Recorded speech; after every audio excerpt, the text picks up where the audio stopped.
কোনো ছেলে মানুষ যেন এভাবে কোনো মেয়ের জীবন নষ্ট না করে। আমার স্বামীর কাছে আমি এতটুকুই অনুরোধ করি, আমি ওরে এখনো ভালোবাসি, ওর জন্য আমি মনে অভিশাপ করি। একটাই আমার ইচ্ছা, তুমি আমার পরে কোনো দ্বিতীয় মেয়ের জীবন আর নষ্ট করো না। ওর কাছে আমার অনুরোধ, ও যেন কোনো মেয়ের জীবন নিয়ে এভাবে আর ছিনিমিনি না খেলে। আপনার নামটা একটু বলবেন? মুক্তা। ওকে, একটু যদি আমাদেরকে বেসিক জিনিসগুলো একটু বলতেন, লাইক আপনার বয়সটা কত, আপনি কোথায় থাকছেন? আমার বয়স 25 বছর, আমি থাকছি গাজীপুর 27। 25 বছর বয়স আপনার, ফাইন। হ্যালো 8920 কবে থেকে শুনছেন? 2 বছর 7 মাস হচ্ছে আমি শুনছি। বাবা, এমন কোন জীবনের গল্প আছে যেটা আপনার মনে অনেক বেশি দাগ কেটেছে? হ্যাঁ, অনেক অনেক জীবনের গল্প আছে, যেটা সে ইন্ডিয়াতে নিয়ে দেয়, সে বিক্রি করে দেয়, তার একটা বাচ্চা থাকে, সে পিঠা খাইতে খাইতে হারায় যায়। এই গল্পটা শুনে আমি অনেক কষ্ট পেয়েছিলাম। রাইট, আজকে আপনার জীবনের গল্প থেকে আমরা কি পাবো আমরা জানি না, তো আমরা জীবনের গল্পটা শুরু করতে চাই। আপনি কোথা থেকে শুরু করবেন? আমি ছোট থেকে আমার জীবনের গল্প শুরু করতে চাই। জি প্লিজ। যখন আমার বাবা, আমার বড় বোন যখন থাকে, আমি যে গল্পটা শুনছি আমার বোনের কাছ থেকে আর কি, মা তখন বলে যে আমার বাবার হচ্ছে ব্যবসা ভালো ছিল, মোটর মেকানিক্স ওয়ার্কশপ, এটার দোকান আমাদের, যে দোকানে কর্মচারী রাখে, দুপুরে খাবার দিতে হয়। তখন আমার বড় বোন তখন ছোট, বাবু, আমার আম্মু না বাবু নিয়ে কাজ করতে, ওদের রান্না করতে হিমশিম খাওয়া যায়। তখন আমার নানুর আবার 7টা বউ ছিল। কটা বউ ছিল? আমার নানুর 7টা বউ ছিল। How lucky he is. আমার নানি ছিল মানে ছেজো না কি, আমি এত শিওর বলতে পারবো না। তখন আমার ছোট মামাটা অনেক দুষ্ট ছিল।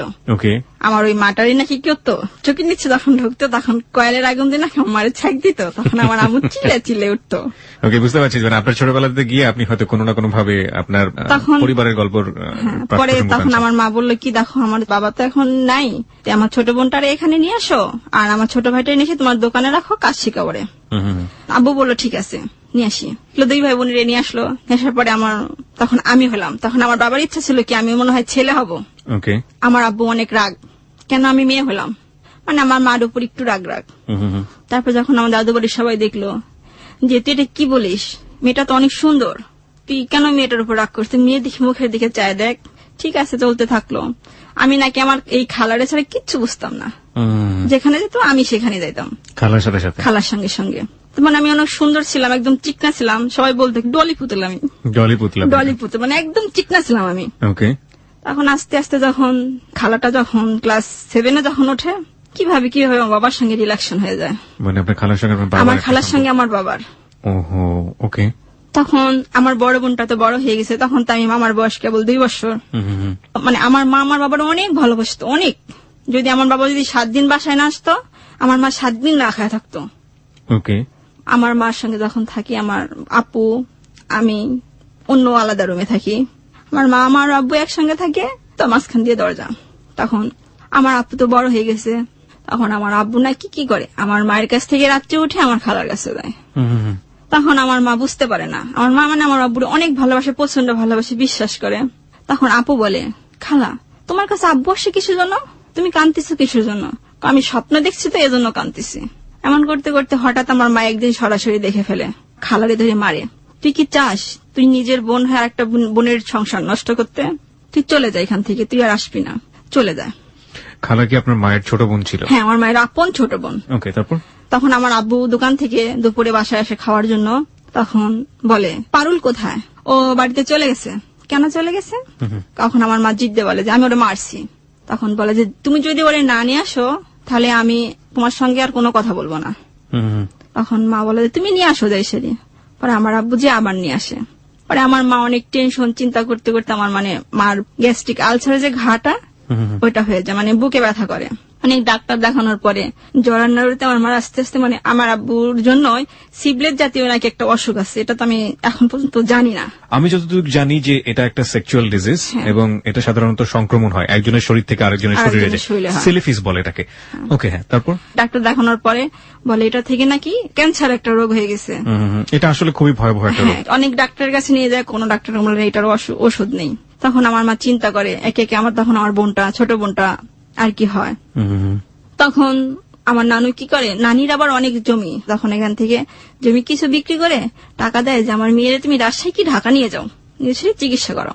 তখন রাজশাহী নিয়ে আসে, ঢাকা নিয়ে আসার পরে ডাক্তার বলে কিছু না, এর কোনো চিকিৎসা নেই, এই রোগী আর বাঁচবে না। যে কয়দিন বাঁচে 2 বছর বাঁচুক আর 5 বছর বাঁচুক সে এভাবেই থাকবে। তখন আমার বাবার আর ওই খালার সঙ্গে রিলেশন বেশি হয়ে যায়। এমন করতে করতে আমার বড় মামা থাকে, আমার মেজ মামা থাকে, এরা কেউ জানে না, শুধু আমার ছোট মামা যে থাকে আমাদের এখানে, আমার ছোট মামা সব ঘটনা শুনতে পারে। আমার আব্বু আমার আম্মুকে সে অনেক মারধর করে, অনেক। তখন আমার আম্মু কি করে, আমাদের বুকে নিয়ে কান্দে। তখন ভাবে যে আমি মরে গেলে আমার এই 3 মেয়ের কপালে যে, তখন আমার ছোট বোন হয়েছে, মানে ছোট বোন হওয়ার পরে আমার মায়েরা আরো অত্যাচার করে। আমার ছোট বোনটা একটু কালো দেখতে, ভাবছিল ছেলে হবে, তারপরে এটাও মেয়ে হলো, সেজন্য আমার মার উপর অনেক অত্যাচার করে। একদিন আমার এই খালা আমার আর আমার বড় বোনের অনেক মারছে। তখন আমার আম্মুর কাছে আমি এসে বলছি, তখন আমার মা বলে যে দেখ, আমি থাকা অবস্থায় আমার মেয়েদের তুই এরকম করে মারিস, না জানি আমি অসম্ভাবে তুই কি করবি। মানে তখন থেকে আমার মার সামনে সরাসরি আমার আব্বু বলে যে তুই থাকতেই আমি তোর বোনের বিয়ে করব। তখন আমার মা অনেক কষ্ট পায়। তখন আমার মা কথাটা কার সঙ্গে শেয়ার করবে। আপনার খালা তো ম্যারিড ছিলেন না, রাইট? না, অবিবাহিত ছিল। তখন আমার মা বলে আমার খালারে, দেখ তুই তো অবিবাহিত, তোর কোথাও বিয়ে হবে, আমার এই 3টা মেয়ের কপালে কি হবে তুই একবার ভাব। কোন কথা বলে না। না বলার পরে আমার নানির সঙ্গে শেয়ার করে কথাটা। আমার আম্মু আবার একদিন এরকম মাইরে সেরে আমার এই খালাটারে আবার বাড়িতে পাঠায় দেয়। তখন আমার নানি এসে সেরে আবার দিয়ে যায়।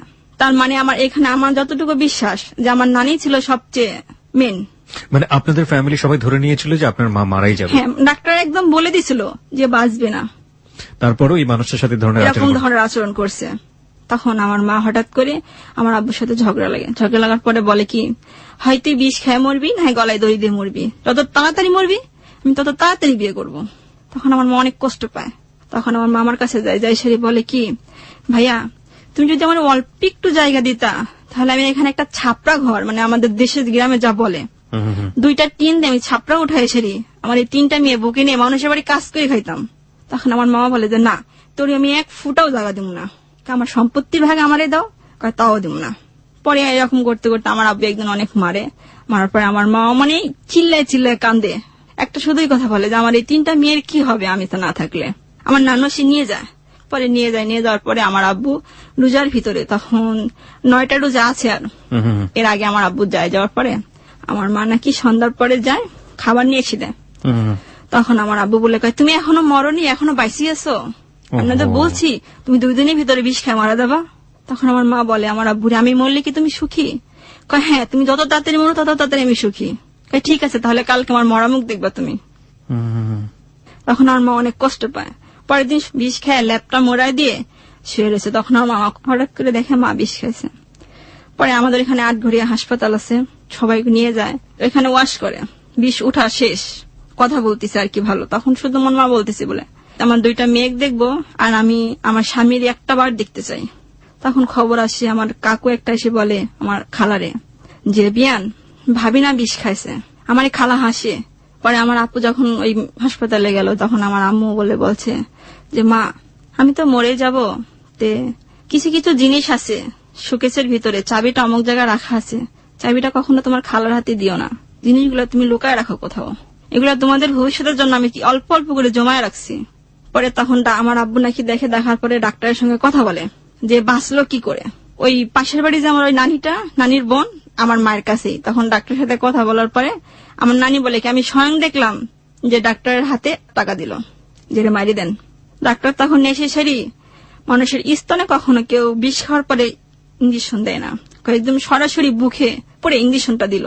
ইঞ্জেকশন দেওয়ার পর যখন বুকে চাপ দিছে, তখন মুখ আর নাক দিয়ে রক্ত, প্রচুর রক্ত, ছটফট করতে করতে মারা। তখন আমার নানি চিল্লায় বলতেছে, ডাক্তার আপনি এটা কি করলেন, এভাবে আমার মেয়েটারে মারি ফেললেন। তখন সংবাদ আসলে যে মারা গেছে। এগুলো আপনি সবই শুনেছেন, আপনি তো নিজের চোখে দেখেননি কখনো, এগুলো শুনেছেন আপনি, রাইট?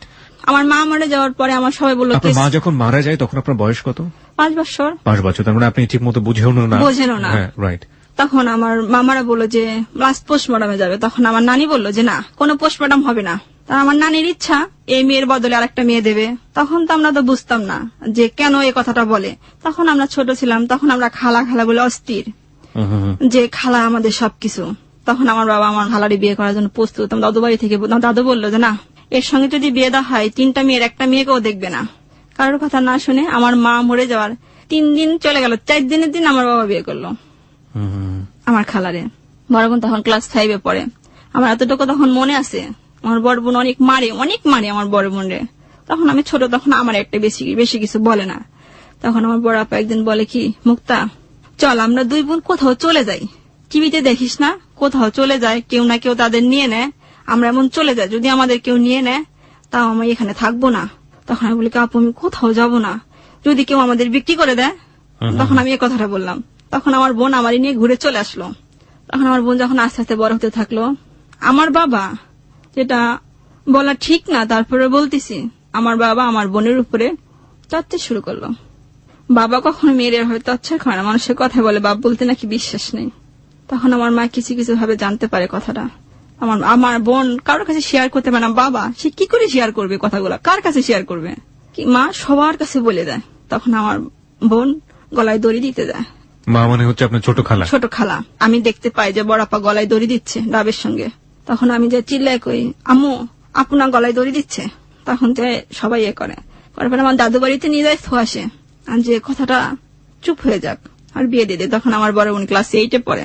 তারপর আমার দাদু বাড়িতে যায়, আমার দাদু বাড়িতে একই অবস্থা। তখন বড়া বলে কি, আমি কোন জায়গা থেকে এসে কোন নরকে পড়লাম? দাদু বাড়িতে একই অবস্থা কেন? আমার ছোট কাকা অনেক খারাপ। আমার ছোট কাকা বোনদের উপরে টর্চার করে, সে তো আপন বোন। প্রিয় শ্রোতা, আমরা এখানে একটু আপনাদেরকে নোট করছি, নারীর যে পারিবারিক অবস্থা সেটা আসলে আমরা হ্যালো 8920-তে যে ধরনের জীবনের গল্প এখানে প্রচার করি বা যে লেভেলের জীবনের গল্প এখানে এসছে নারী নির্যাতনের উপরে, আপনারা এখানে দেখেছেন যে সেই নির্যাতনের লেভেলটি মানে কি পরিমাণ অচিন্তনীয় হতে পারে। আজকে একটা মেয়ে সুস্থ পরিবারে যদি বড় না হতে পারে, তাকে কিভাবে কত ধরনের মেন্টাল অ্যান্ড ফিজিক্যাল ভায়োলেন্সের শিকার হতে হয়, সে ঘটনা কিন্তু আজকে যেভাবে মুক্তা এখানে বলছে সেটা নতুন কিছু নয়। যাই হোক, আমরা মুক্তার জীবনের গল্পে আবারও ফিরে আসবো এবং মুক্তার জীবনের গল্প আসলে সেই অর্থে শুরুই হয়নি এখন পর্যন্ত, কিন্তু মুক্তা যে পরিবেশের মধ্যে বড় হচ্ছে সেই পরিবেশটা তার জীবনে অনেকখানি গুরুত্বপূর্ণ। শৈশবে রয়েছি আমরা 3 মিনিটে মুক্তার জীবনের গল্প।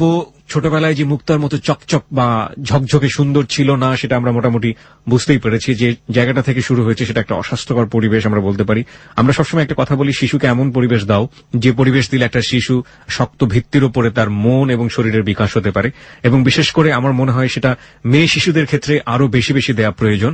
সেই জায়গাটিতে আমাদের যে সামাজিক অবস্থা, পারিবারিক অবস্থা, সবার পরিবারের অবস্থা একরকম নয় এটা আমরা বিশ্বাস করি, কিংবা সবার পরিবারের অবস্থা মুক্তার মতোও নয়, কিন্তু মোটা দাগে আমরা দেখতে পারি যে মেয়েদের ক্ষেত্রে বিশেষ করে আমাদের যে সামাজিক অবস্থা সেই সামাজিক পারিবারিক অবস্থার উন্নতি হওয়াটা খুবই দরকার। আজকে যে জীবনের গল্প এখানে বলা হচ্ছে সেই জীবনের গল্প কোনো না কোনো ভাবে আমাদের এই পুরুষতান্ত্রিক সমাজের যে মনোবিকাশ, সেই মনোবিকাশের জায়গাটিতে একজন মানুষকেও যদি সচেতন করতে পারে একটা মেয়ের জন্য, একটা মেয়ের সুস্থ স্বাভাবিক বড় হয়ে ওঠার জন্য, তাহলে আমরা বলতে পারবো যে হ্যালো 8920 অনেকখানি সাকসেস। আমরা ফিরে যেতে চাই মুক্তার কাছে। আর মুক্তাকে যদি আপনি দেখতে চান, কিছু বলতে চান, প্রশ্ন করতে চান, কোয়েরি করতে চান, ওর সঙ্গে যোগাযোগ করতে চান, যাবতীয় কানেকশনের ব্যাপারে আপনি চলে আসবেন ফেসবুকে। আমাদের ফেসবুকের ঠিকানা www.facebook.com/hello8920। hello 8920 স্পেলিংটা নিশ্চয়ই আপনি জানেন, HELLO 8920। লাইক দিতে ভুল করবেন না, কারণ লাইক দিলেই আপনি হ্যালো 8920 মেম্বার হয়ে যাবেন। অনেকেই কনফিউজ হয়ে যায় কারণ পেজটি আছে আরজি কিবরিয়া নামে। আসলে হ্যালো 8920 নামে কোনো ফেসবুকে পেজ নেই, ইউআরএলটা হচ্ছে হ্যালো 8920, কিন্তু পেজটি হচ্ছে আরজি কিবরিয়া নামে। ওকে, যেখানটাতে ছিলাম আমরা মুক্ত। তারপর যখন আমি ক্লাস 6-এ উঠি, যখন একটু বড় হতে লাগলাম, তখন আমার মা আমার বাসা থেকে বের হতে দিত না, কোনো কিছু করতে দিত না। মানে আমার কিরকম একটা জেলখানার ভিতরে যেমন মানুষ বন্দি করে রাখে, আমার এমন বন্দি করে রাখতো। স্কুল থেকে যতটুকু সময় আসতাম এতটুকু সময় শুধু বাইরে। মানে সকাল থেকে উঠে মানুষ একটা বাসায় যেমন চাকরানি কাজ করে এরকম কাজ করতাম আমি, শুধু এতটুকুর জন্যই কাজ করতাম। রাতে আমার মা আমার অনেক ভালোবাসে, তার শুধু একটু ভালোবাসা পাওয়ার জন্য, একটু মুখে শুধু ভালো কথা পাওয়ার জন্য। সকালে মাদ্রাসায় যাইতাম, মাদ্রাসা থেকে ফিরে এসে দেখতাম থালা বাসন মানে যত কাজ আছে, জামা কাপড় যা আছে সব টিউবওয়েলের উপর রেখে দিছে। আমি এসে এগুলো ধোবো, পরিষ্কার করবো, তারপরে স্কুলে যাবো। পরে একদিন এরকম থালা বাসন মাজতে দিচ্ছে, থালা বাসন মাজা এগুলো পরিষ্কার হয়নি। আমার মা থালা বাসন আমাকে দিয়ে 3 বার মাজাইলো। 3 বার মাজানোর পর একটা পাতিল মাজতেছে, পাতিলের সঙ্গে কালি রয়েছে। আমার মা আমার এরকম ভাবে মারলো, তখন আমি উঠে দাঁড়াইতে পারি না, চেষ্টাইতে যাই সেই আমার ঘরের দুয়ারে দাঁড়াইলাম কোনো মতো। তখন দৌড়ায় পালাই গেলাম ঘরের পিছনে। তখন স্কুল টাইম, সবাই এসে মানে বলে মুক্তি তুই স্কুলে যাবি না? বললাম যে না তোরা যা, আমি যাবো না। আমি চুপ করে দাঁড়ায় ওই জায়গায় কাঁদতেছি, আর আমার মাঝের এখানে যে ব্যথা লাগছে আমি হাত দিয়ে ডলতাছি। বলতেছি যে মা তুমি তো চলে গেলা, কেন আমাদের রেখে গেলা, নিয়ে গেলা না কিসের জন্য? পিছন থেকে আমার খালা এসে সেরে আমার আবার চুলের মুঠি ধরে মারলো। মারার পর তখন 11টা বাজে, বলে স্কুলে যা। তখন আমি ভাবলাম ক্লাস শুরু হয়ে গেছে, আমি এখন কি করে স্কুলে যাব? স্কুলে না গেলে আরো মারি দেবো। তখন আমি ভয়ে ভয়ে, আমার এখানে যে লাথি মারছে, লাথির দাগ রয়েছেই, আমি অমনি স্কুলে গেছি। আমার এক টিচার ছিল ডলি ম্যাডাম। তখন 11টা বাজে, তখন আমি বললাম ম্যাডাম পিরিয়ড নিচ্ছে, অঙ্ক পিরিয়ড। বললাম আপা আমি আসবো। কয়া তো দেরি কিসের জন্য তোর? তখন আমার সঙ্গে যে মেয়ের আরো ছিল বলে আপা ওর মা না আজকে অনেক মারছে ওরে। তখন আপা আমার বুকে নিয়ে বলে তোর বাবা কিছু বলে না? তখন আমি বলছি না আমার বাবা কিছু বলে না। তখন বললো আচ্ছা ঠিক আছে, তোর বাবার সঙ্গে আমি কথাগুলো শেয়ার করবো। আমি অঙ্কে অনেক কাছে ছিলাম। আমার আব্বু যখন অঙ্ক করাইতে বসতো, আমি যখন অঙ্ক পারতাম না, আমার আব্বু আমার স্কেল দিয়ে এত মারতো, টেবিলের নিচে মাথা দিয়ে, মানে পিছন মেখে অনেক বাড়িতো।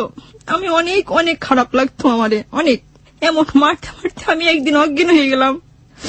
মানে এত মারতো, মানে নিজের কাছে মনে হইতো কি কেন জীবনটা এমন হয়? মানুষের তো ঘরেও তো সৎ মা থাকে, তো এমন তো হয় না।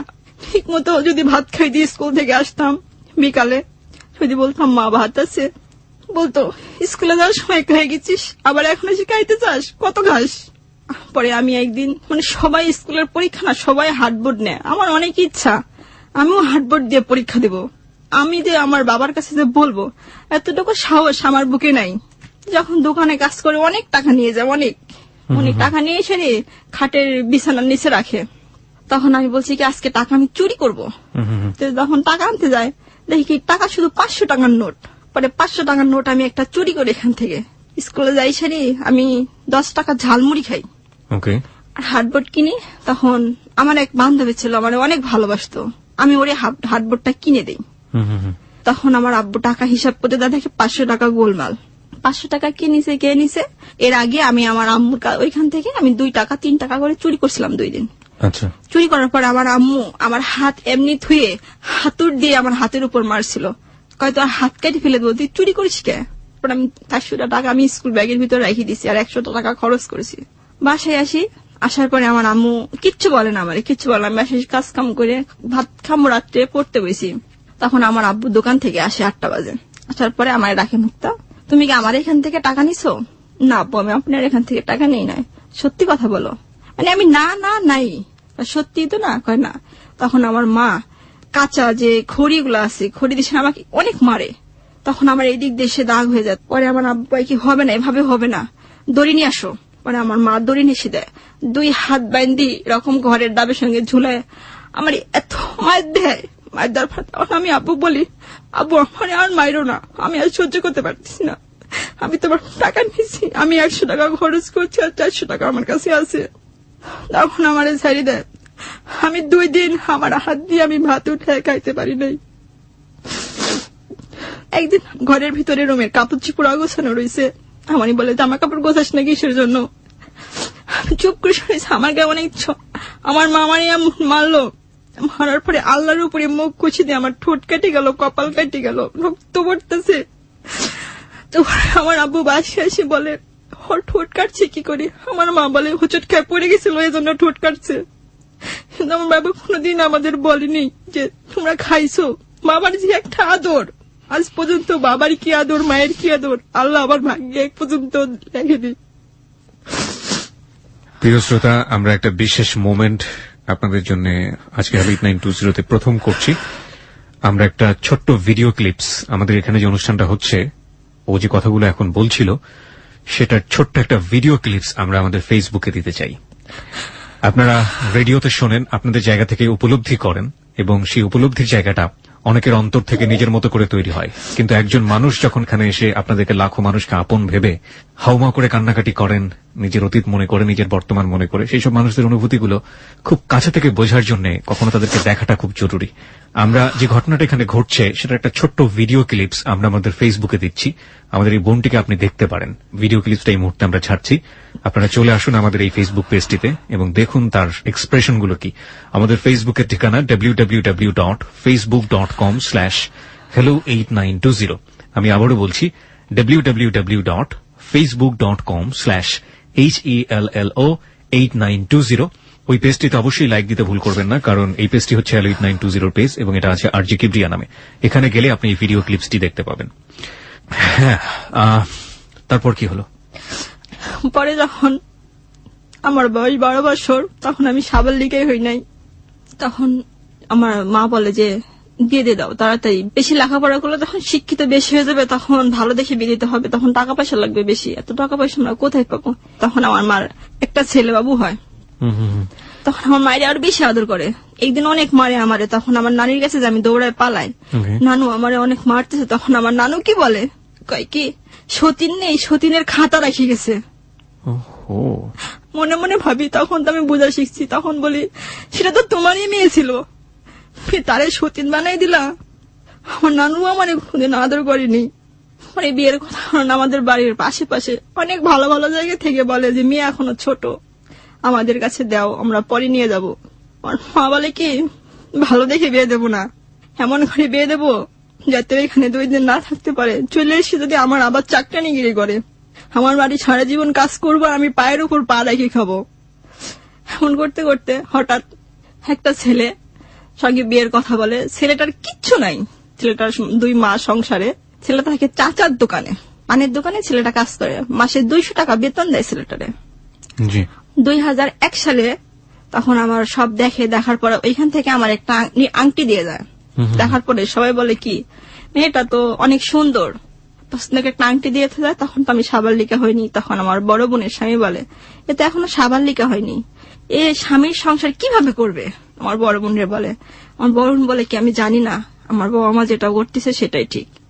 তারপরে যখন আমার 9 মাস হয়, 9 মাস পরে আমার বিয়েটা, যখন আমার কিসে 9 মাস পরে আপনি যখন সাবালিকা হয়ে যখন, তখন আমার বিয়েটা উঠাই দিবে, দিন ধান সবকিছু ঠিক করতেছে। তখন আমাদের পাশের একটা ছেলে আমারে বলে যে মুক্তা তোমার তো বিয়ে হয়ে গেছে, রেজিস্ট্রি করে রাখছে, তো তুমি যদি চাও তুমি আমার সঙ্গে চলে আসতে পারো। এই কথাটা আমার বাবা শোনে কিভাবে যেন। শোনার পরে আমার বাবা প্রথম দিন যায় ছেলের চাচার বাড়িতে, দ্বিতীয় দিন তো আমার বিয়ে। তখন সবকিছু আয়োজন শুরু করছে। ছেলের চাচিটা অনেক দরজাল, সবকিছু শেষ, খাওয়া দাওয়া। বিয়ের সময় যে মানুষের বরযাত্রী এখান থেকে আসবে কেউ আর আসে না, রাত্রে 12টা বাজে 1টা বাজে বরযাত্রী আসে না। মানে আমার ওই চাচির শাশুড়ি যেটা হয়েছে ওই শাশুড়ির সঙ্গে নাকি অনেক ঝগড়া লাগে আর কি। 2টা বাজে বিয়ে আসে, আসার পরে যখন বিয়েতে শাড়িটারি সবকিছু নিয়ে আসে, নাকফুল নিয়ে আসেনি। এখন বিয়েটা পড়াবে কি করে, তখন আমার অনেক জ্বর, কিন্তু আমি এই বিয়েতে রাজি না। আমার মায়ের বলছি মা তুমি আমার বিয়ে দিও না, এখনো দেরি আছে, আমি লেখাপড়া করতে চাই, আমি অনেক বড় হইতে চাই। তখন আমার একটা খারাপ ভাষায় বলে তোর কি কোনো মানুষের সাথে সম্পর্ক আছে না, 2-1টা ধরছিস। তখন আমি কোনো কথার উত্তর দেই না, মানে আমার মনে ভাষা বিভক্ত, এটা আম্মু কি বলতিস এগুলা, আপনি তো মানে মা বলেই ডাকতেন। হ্যাঁ। তারপর যখন নাকফুল নেই, বিয়ে হচ্ছে না, তখন অন্য একজনের থেকে নাকফুল খুলে নিয়ে আমার বিয়েটা পড়ায়। পরে শ্বশুর বাড়ি যেদিন নিয়ে গেল, নিয়ে যাওয়ার পর সবচেয়ে ঘটনাময় হলো কি, আমি এতদিন ভাবি আসতাম যে টিভিতে যেমন দেখি, ছবি দেখি যে মেয়েদের বিয়ে হয়, সংসার করে, ঠিক মানে বাস্তবটা এমনই, মানে টিভিতে ছবিতে যেগুলো। তখন আমি যে সংসার কি জিনিস কি বুঝতাম না। প্রথম নিয়ে গেছে রুমের ভিতর বসাইছে, বসানোর পরে তখন আমার একটা ননদ আছে, আমারে বলে ভাবি শাড়ি চেঞ্জ করো। তাই বলি শাড়ি চেঞ্জ করবো কিসের জন্য। তখন আমি মনে মনে ভাবি টিভিতে যখন ছবি দেখে তখন তো শাড়ি চেঞ্জ করায় না, তাহলে আমার কেন শাড়ি চেঞ্জ করাবে। This is a very important point প্রিয় শ্রোতা। একজন মানুষের মানসিক বিকাশ হওয়ার আগেই তাকে একটা নতুন সংসারে তুলে দেওয়া হচ্ছে এবং তার যে মানসিক ভাবে পরিপক্কতা, সেটা লেভেলটা কোন জায়গাটায় রয়েছে একটু খেয়াল রাখবেন, এবং সে একটা ঘর সংসার করতে চাচ্ছে। ওকে, হ্যাঁ তারপর? আচ্ছা, শাড়ি চেঞ্জ করলাম, তখন ফজরের আজান দিয়ে দিয়েছে। সকালে যখন আমি ঘুম থেকে উঠছি, উঠার পরে আমার অনেক ক্ষুধা লাগছে। তখন আমার ননদ আমার রুমে আসলো, সে বলল ভাবি কি করতেছ। আমি এই তো বসে আছি। আমি বলছি আমার না খিদা লাগছে অনেক। তখন আমার ননদ এসে আমার চাচি শাশুড়ির কাছে বললো জামু ভাবির না অনেক ক্ষুধা লাগছে, গোসল করে তারপরে খাইতে দাও। আমি কই না আমি এখন গোসল করবো না, আমি পরে গোসল করবো। কয় না এখন গোসল করতে হবে। ঠিক আছে, গোসল করতে দিল। আমার যে শাড়ি দিল, মানুষ যে শাড়ি পরতে পারে আমি শাড়িটাও পরতে পারি না। আমি কোন মতন প্যাচ মানে কুচিগুলো এমন প্যাদি শাড়ি, মানুষ শাড়ি এদিক দিয়ে পারে, আমি অন্য দিক দিয়ে পড়লাম। নতুন যে একটা গামছা দিছে, এমন করে মুছছি, মুখে মোট রং ভরে গেছে আমার। সবাই দেখে আমার হাসতেছে, আমি ওদের সাথে সাথে হাসতেছি। পরে আমার শাড়ি পরাই দিল। রুমে আসার পরে আমার বিয়ের আয়োজন, সবাই ওরা মশলা বাটতেছে, পেঁয়াজ রসুন কাটতেছে, আমি কই আমিও করব। ওদের সঙ্গে এসে আমিও পেঁয়াজ রসুন চলতেছি।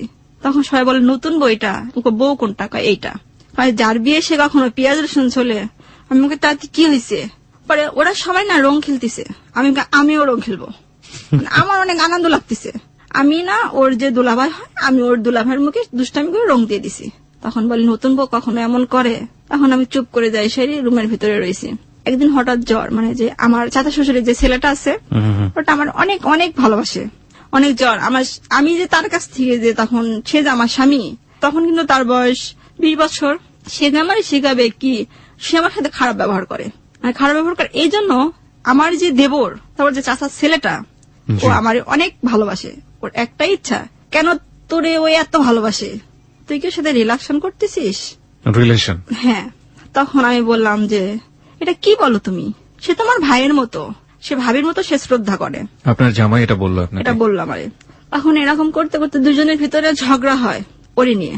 তখন আমার ওই দেবরটা শুনতে পায়, তখন মারে বলে যে মা, ওদের আর আমাদের বাড়িতে রাখা হবে না, ওদের বাড়িতে ওদের পাঠায় দাও, মানে আমার আসল শ্বশুর বাড়িতে, মানে আমার শ্বশুর বাড়িতে। তখন পাঠায় দিলে চলে আসলাম। আসি দেখি একটা ছাপড়া ঘর, আমরা থাকবো কোথায়? আমার শাশুড়ি, আমার ননদ, দেবর সবাই একই রুমের ভিতরে আমরা থাকি। এক ছাপড়া ঘরে? এক ছাপড়া ঘরে থাকতে লাগলাম। আমি রান্না, মানে সব বিষয়ে কাজ সবকিছু করতে পারি। তখন মানে আমার হাজবেন্ড কোনো কাজ করে না, শুধু ঘুরে ঘুরে থাকে আর খায়। তখন আমার শাশুড়ি 15 দিন 20 দিন যাওয়ার পরে বলে তোরা ভিন্ন হয়ে যা। তখন আমি আমার বাবার বাড়িতে আসি, আসার পরে বলি আব্বু এমন এমন সমস্যা, তাহলে আমরা এখন কি করি? বাবার বাড়ি থেকে আমার কিছু চাউল দেয়, সবকিছু আর কি দেয়, আমরা নিয়ে এখান থেকে চলে আসি। আসার পরে ভিন্ন হয়ে যায়। তখন আমার যে বিয়ের সময় যে গহনা ছিল, সেই গহনাগুলা বলে যে তোমার গহনাগুলো আমারে দাও, বিক্রি করি, আমি একটা দোকান দেই। মানে ওরও ইচ্ছা যে ওই চাচার যে পানের দোকান ছিল, ও পানের দোকান দেবে। আচ্ছা আচ্ছা ঠিক আছে, আচ্ছা চলতে থাকতেছে এভাবে। কোনো ঘর নেই, কিছু নেই। আমার শ্বশুরের এই সাইডে একটা ঘর উঠাইছে, ওইখান থেকে মাঝখান দিয়ে পার্টিশন দিছে, মানে বেড়া দিছে। মানে এক সাইডে আমরা থাকি, এক সাইডে আমার বড় ভাসুরে থাকে। থাকতে থাকতে 2 দিন যাওয়ার পরে বলে কি তোর বাবার বাড়ি থেকে টাকা নিতে। বাবার বাড়ি থেকে টাকা নিতে মানে তোমার এই বিয়ের সময় দিল 30,000 টাকা, সব গহনা দিল আমারে। তোমার আমি টাকা আনবো। তখন আমি আর কি যাই হোক একটু প্রতিবাদ করি, মানে তখন আমি বলেছি না আমি টাকা আনতে পারবো না। এবার করতে করতে আমার ওই হাজবেন্ডটা, ওই আমার যে চাচা শ্বশুরটা ছিল, ওটাও ওরকম বাজে মেয়ে মানুষের কাছে। আমার হাজবেন্ডটাও এমন, কিন্তু আমি বুঝতে পারি না। প্রিয় শ্রোতা, আরো একবার বিরতির সময় হয়ে গেছে।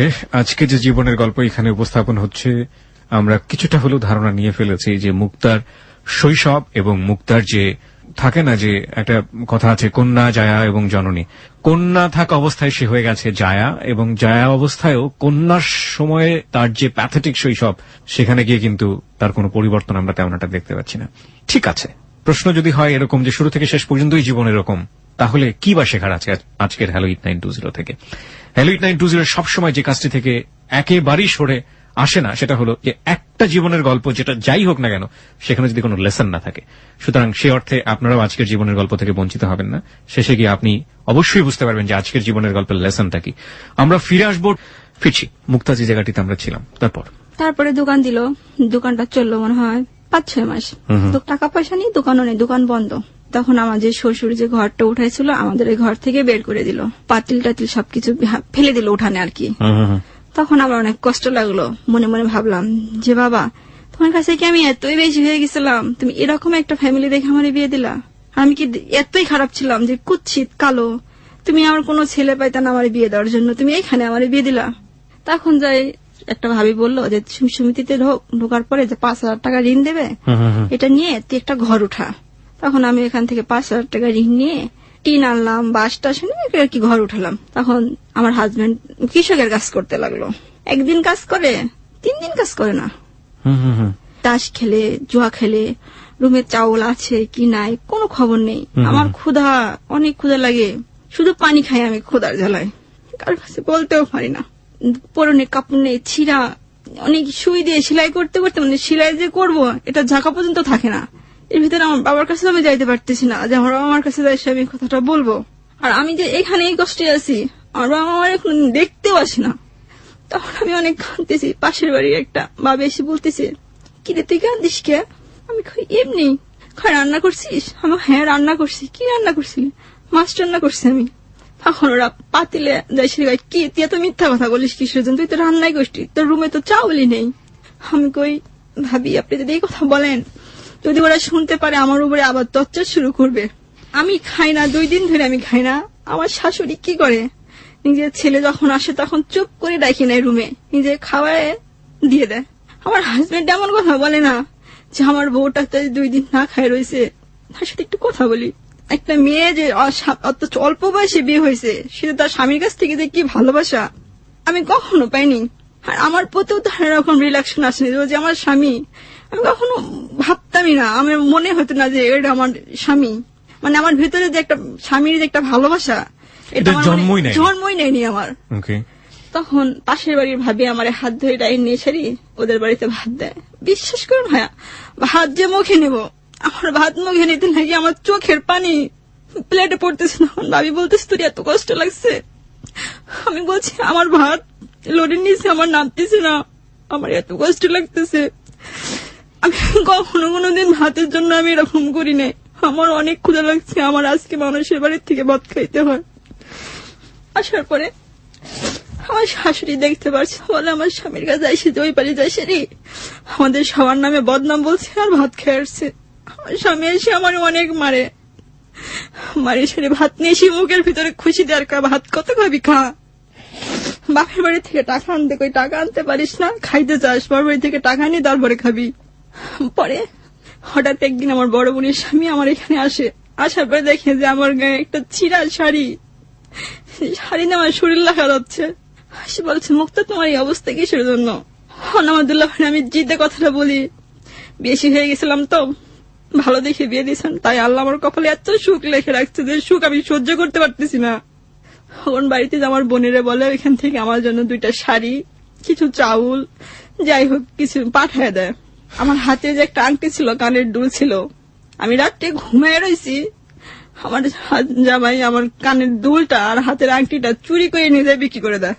মাই গড। বিক্রি করে দিয়ে টাকা দিয়ে জোয়া খেলে। আমি সকালে ঘুম থেকে উঠে আমি এমন কানে হাত দিই, কি আমার কানের দুল কি হলো? তুমি কি করছো? যা করছি করছি, খুব বেশি কথা বললে পরে আমার মাধ্যম। আমি বললাম দেখো আমি ছোটকাল থেকে এত মার খাইছি, আমার না এখন আর মার খাইতে আর ভালো লাগে না, তুমি আমারে মারো না। তখন রুমে চাউল টাউন নেই। আমার বড় ভাসুর যে একটা আছে, বলে কি ফকিনের বাচ্চা না হলে বাপে বিয়ে দিতে দেখতে আসে না। বাপ বলে অনেক নামি দামি জমিদার, সবাই নাম করে, কিন্তু মেয়েরা তো দেখতে আসে না। কথাটা বললাম যে আপনার ভাই যদি কালে কাজ না করে তাহলে সংসার কি করে হবে? তখন আমার শাশুড়ি আমারে বলল বউ ভালো না, বউ অলক্ষী, এজন্য আমার ছেলের সংসারে কিচ্ছু হয় না। তখন আমি বললাম কি যে ছেলে যা হয় তাই তো নিয়েই জুয়া খেলে। তখন আমার শাশুড়ি বলে আমারে বেশি কথা বললে পরে রুমের ভিতর নিয়ে বালিশ চাপা দিয়ে মেরে ফেলবি একবারে সব। তারপরে আমার সবাই বলে কি বাচ্চা নিলে পরে এখন জুয়া খেলে পরে ঠিক হয়ে যাব। এখন যে হবে হোক বেবিটা আসলো। বেবিটা আসার পরে আমার এত শরীর দুর্বল, মানে কিচ্ছু খাইতে পারি না, শুধু মাথা ঘোরা, মানে এত মাথা ঘোরা বিছানা থেকে উঠতেই পারি না। আমি বলি আমার এমন লাগে ডাক্তারের কাছে নিয়ে যাও, নিয়ে যায় না আমারে। পাশের ভাড়ের ভাবি আমার যে তোর এই খাতায় শীত যাবে না, বাচ্চাটা তুই নষ্ট করে ফেলে। তখন আমি বললাম যে ভাবি এটা কি করে তো আমি জানি না তো। তখন বল তুই আমার সঙ্গে চলে একদিন যাই। আমি যে ওনার সঙ্গে যাব, আমার কাছে একটা টাকাও নেই, আমি কি করে যাব? রুমে চাউল নেই, কিছু নেই, শুধু কচুর শাক সিদ্ধ করে কতদিন খাওয়া যায়? কচুর শাক শুধু সিদ্ধ করে খাইতে খাইতে আমার আর কচুর শাক মানে ভালো লাগে না। সেই প্রথম যে কিস্তিটা উঠায়, যে ঘরটা উঠায়, কিস্তিটা আর শোধ করতে পারে না। তখন যে কিস্তির যে ছাড়টা উঠায়, তখন ওই কিস্তির ছাড়টা বলে কি মুক্তাপু আপনি আমাকে মেয়ে না? আমাকে হ্যাঁ। আপনার বাবা কিভাবে আপনার লাইফটা নষ্ট করে দিল? যাই হোক ওইটা যে হবে হোক, আর কিছু টাকা ছিল আমার দুল্লা ভাই শেষে 2000 টাকা দিয়ে ওটা কাটিয়ে দিল যে তুমি আর কিস্তির ভিতরে যাও না। এভাবে মানুষের সামনে অপমান, এটা ঠিক না। এখন আমাকে আবার বলে যে বাবার বাড়িতে টাকা নিয়ে কিস্তি উঠাই দিন না, কিস্তি উঠাই তো আমি দিব না তোমার আর। তখন আমার বেবির যখন আমার পেটে তখন 3 মাস, টাকা উঠাই দেয়নি। আমার ভাসুর দিয়ে আমার বড় জালে দিয়ে বলে যে এই মেয়েটাই ভালো না, স্বামীর যে কি একটা বোঝে না। আমি বললাম যে দেব তো ঠিক আছে, কিন্তু ও তো সময় মতো সপ্তাহে কিস্তি দেয় না। এরকম করতে ঝগড়া লাগলো, ঝগড়া সেরে আমরা সকালবেলা অনেক মারলো, খেতে যে দেশি গ্রাম যে পাট কাটতে যাবো, তখন বড় একটা দা আছে, আর ওই দা নিয়ে এসে আমারে বললো কি, বেশি কথা বললে তোর এই দা দিয়ে জবাই করে ফেলবো এই জায়গা। তারপর আমার হাসুরি বলে ওরে বালির চাপাই দিয়ে মারি ফেলবি একবারে। পরে আমি পাশের বাড়িতে ভাবি বলছি, ভাবি জানেন আমার ভাসুরি না আমারে বলে আমার নাকি বালির চাপা দিয়ে মারি ফেলবে। কয় তুই তো নিজের দিক দিয়ে তুই ঠিক হয়ে থাকিস, ওদের কিন্তু করতে সমস্যা নেই। তখন আমার মনের ভিতরে একটা ভয় জাগলো। সন্ধ্যের সময় বাসায় আসছে, শুধু চাউল, মানে খুব জ্বর, এতে আমি পেট নেট অসুস্থ। তখন রুমে এসে বলতেছি কি ভাত রাঁধছিস? আমি বলছি শুধু চাউল আনছো, তুমি তো ঘরে কোনো বাজার নিয়ে আসো নি, কিচ্ছু নেই, একটা আলু দিয়ে সিদ্ধ করে দেবো, সে আলুটা পর্যন্ত নেই, কি দিয়ে রান্না করবো? তখন আমার শ্বশুর বলে চাউল আনছিল শুধু ভাতও সিদ্ধ করতে পারছিল না তুমি এরকম একটা খারাপ মেয়ে, তোমার বাবা মা কি তোমার এই শিক্ষা দিছে? তখন আমি কোনো কথা না বলি বিছানা থেকে উঠে সারি চাউলটা নিয়ে ভাত বসাই দিছি। আমার আবার একটা জিদ লাগছে কি, আমি এমন কথা বলছি ওরে যে আজকে শেষ খাওয়ামো, হ্যাঁ আমি বেঁচে থাকবো না, হ্যাঁ তুমি বেঁচে থাকবা। এই কথা বলার সঙ্গে সঙ্গে আমার উঠে মার শুরু করছে। তখন আমার ভাসুরে কয় একটা সুযোগ, মারি ফেলে দেখবে, চুল ধরে ইচ্ছা মতো মারতেছে। তখন আমাকে কি রুমের ভিতর টানিয়ে নিয়ে যা, নিয়ে সারি বালির চাপাই দিয়ে মারি ফেলে গলায় ফাঁস লাগাই ধুয়ে দে, ফাঁস নিয়ে মরে গেছে। তখন আমি যে চিল্লাইতেছি আমার মারতেছে, পাশের বাড়ির ভাবিটা শুনতে পারছে, ওনার দৌড়ে আসছে, এসে ঘরের পিছনে দাঁড়ায় রয়েছে। তখন আমার খুব মারতেছে, চুলায় যে আগুন জ্বলছে, আমি যে ভাত বসাইছি চুলার পরে ওইখানে মারতেছে, মারতে মারতে আমি অজ্ঞান হয়ে পড়ে গেছি। সে আগুন লাগাই দিছে, তাপ লাগতেছে, মানে আগুন ধরে গেছে গায়ে। তখন আমি করছি কি আমারে বাঁচাও, আমার গায়ে আগুন লাগছে। তখন পিছন থেকে ওই ভাবিটা দৌড়ায় আসছে, তারপরে ভাবি এসে মাথায় পানি দিছে, তোরা কি একটা মানুষ না মানুষ, এতটুকু একটা অল্প বয়সী মেয়েরে বিয়ে করতে এইভাবে টর্চার করিস, না পারলে তোর বাবা মার কাছে খবর দে, নিয়ে যাকাশি, আর না যেরকম করে দেওয়ার দরকার সেরকম করে দিয়ে দে। অনেক মারার পরে আমার অনেক অসুস্থ। তখন আমার চুলগুলা এত ঘন ছিল, চুলের তেল নাই, কিছু নাই, মানে কি এক বসে কি আমি একটা পাগলি, আমাকে দেখলে বলবো কি যে এটা একটা রাস্তা যে পাগলি বেড়ায়, আমি এরকম পাগলি একটা। তখন পরের দিন ওর ছেলের দিয়ে পাঠাইছে যে তোর চাচি আমার যা একটু দেখি নাই গেত। আমি বলছি কি আমি তো যাইতে পারতেছি না। পরে ও যে আমার সঙ্গে কথা বলে, আমার শ্বশুর শাশুড়া কেউ পছন্দ করে না। পরে বলতেছি কি আমি বলছি ভাবি আমার কি আপনি 10টা টাকা দিবেন? কয় কি করবি তুই? আমি কই আমার আর এত তোরটা সহ্য হচ্ছে না, আমি এখান থেকে পালায় চলে যাবো, আমি ঢাকা চলে যাবো। 10 টাকা নিয়ে? 10 টাকা নিয়ে। ঢাকা যাবি তুই কেমনে? তখন আমি বলি টিভিতে দেখেন না মানুষ 1 টাকাও থাকে না, বাসা থেকে বের হয়ে যায়, কত ভালো মানুষ আছে নে, আমি ওরকম গেলে আমারও অমন হবে না, হয়তো টিভিতে দেখি যে রক্ত বিক্রি করে, আমি রক্ত বিক্রি করে দেবো। তখন বলে যে দেখ তোর আব্বারে খবর দে, আমি কাউরে জানাবো না, আমার জীবন আমি নিজেই শেষ করে দেবো। এখন 10 টাকা দিয়ে সেরি আমার পায়ে একটা জুতাও নেই যে জুতা পরবো, শুধু একটা পরনে বোরকা। আমি দুপুরের পরে এখান থেকে চলে আইসি, আসতে অনেক দূর হাঁটছি, হাঁটতে হাঁটতে মানে এতরে আমার পেটে ক্ষুধা, এতরে শরীর দেবো নাকি, আমি আমার মনে হচ্ছে কি আমি রাস্তার ভিতরে মাথা ঘুরে পড়ে যাবো, এত খারাপ লাগতেছে। একদম যাই বলতেছি কি ভাইয়া আপনি আমার এক গ্লাস পানি দিবেন? ভাইয়া বলতেছে তোমার কি হয়েছে আপু, তোমার মুখটা এরকম শুকনো শুকনো কে? আমার অসুস্থ তো, আমার অনেক জ্বর। তুমি যাবে কোথায়? আমি কইছি আমার বাবার বাড়িতে যাবো। কোন জায়গা? আমি টেবুনিয়াতে। তখন বলে যে তোমার বাবার নাম কি? তখন আমি বললাম বাবার নাম এই। কয় তোমার এই অবস্থা, তোমার বাবা এইভাবে তোমার কার সঙ্গে বিয়ে দিছে? আমি তখন বলি যে ওরকম অমুকের ছেলের সঙ্গে। তোমার বাবা মানুষ না অমানুষ? তখন আমি তাকে কোনো কথা বলি না। পরে উনি একটা ভ্যান দেখে আমার ভ্যানে উঠায় দেয়, ভ্যানের ভাড়া যে জায়গায় 20 টাকা, সে জায়গায় আমি যাই কই কি আমার কাছে তো 10 টাকা আছে, আমার কাছে তো টাকা নেই। তখন বলে মা তুমি কার মেয়ে? আমি অমুকের মেয়ে। তোমার বাবা এত তোমার এই অবস্থা। সে ভ্যান চালক এই কথা বলতেছে আমারে, শুধু আমার 2 চোখ দিয়ে ঝড় করে পানি পড়তে, ওরাতে কথা বলতেছে, আমি ওদের যে কথার উত্তর দেবো সেটা আমার ভিতর থেকে কথা বের হচ্ছে না। তখন এখানে চলে আসলাম, আসার পরে আমার মা বললো কি হয়েছে তুই চলে আসলি কে? আমি কই এই ঘটনা, আমার মারি ফেলতে লাগছিল, পাশের বাড়ির ভাবিটা যদি না আসতো তাহলে আমি এতক্ষণ লাশ হয়ে থাকতাম, আমার তোমরা পাইতা না। তখন বললো থাক জামাই আসুক, যে কোনো এক ব্যবস্থা হবে। এখন প্রেগনেন্ট, ও আর আসে না আমার নিতে, খোঁজও নেয় না, কোনো কিছুই নেয় না, এভাবে চলতেই থাকে। আমার মায়ের বিশাল মুরগির খামার, ইতরে আমি প্রেগনেন্ট, আমি না অতগুলা কাজ সামাল দিতে পারতেছি না, খুবই কষ্ট হচ্ছে আমার। এর ভিতরে বেবি হলো, যখন দেখতে আসবো সবাই, কেউই দেখতে আসলো না বেবিটারে। কিন্তু আমার যে বিয়ে হয়ে যায় চাচা শ্বশুরের বাড়িতে নিয়ে গেছিল, আমার চাচির শাশুড়ি দিয়ে আমার চাচির শাশুড়ির ছেলেটা দিয়ে দেখতে গেল, মেডিকেলে নিয়ে গেছিল। চলে আসলাম, আসার পরে মেয়েটা আস্তে আস্তে বড় হইতে লাগলো। যখন আমার মেয়ের বয়স 1 মাস, আমার বাবা আমার মেয়েরে একটা জামা পর্যন্ত কিনে দিল না, শুধু কাপড় দিয়ে, সুতি কাপড় দিয়ে আগলে রাখি। তখন আমার বোন বিদেশ চলে গেছে। মরার পরে ফোন দিয়ে বললো যে মুক্তার মেয়েরে কিছু জামা কাপড় কিনে দাও, আর ওর মেয়েটা তো মানুষ করতে পারবে না, ওর মেয়েটা তুমি নিয়ে নাও, আমাদের মেয়ে ভাবে তুমি নিয়ে নাও। যে মুক্তারে বলো যদি ইস্টামে সই করে দিতে পারে একবারে তাহলে দিয়ে দাও। তখন আপু বললো যে না, ওর তো এমনি কষ্ট, আরো যদি মেয়েটা আমাদের ইস্টামে সই করে দিয়ে দেয় তো আরো কষ্ট থাকবে।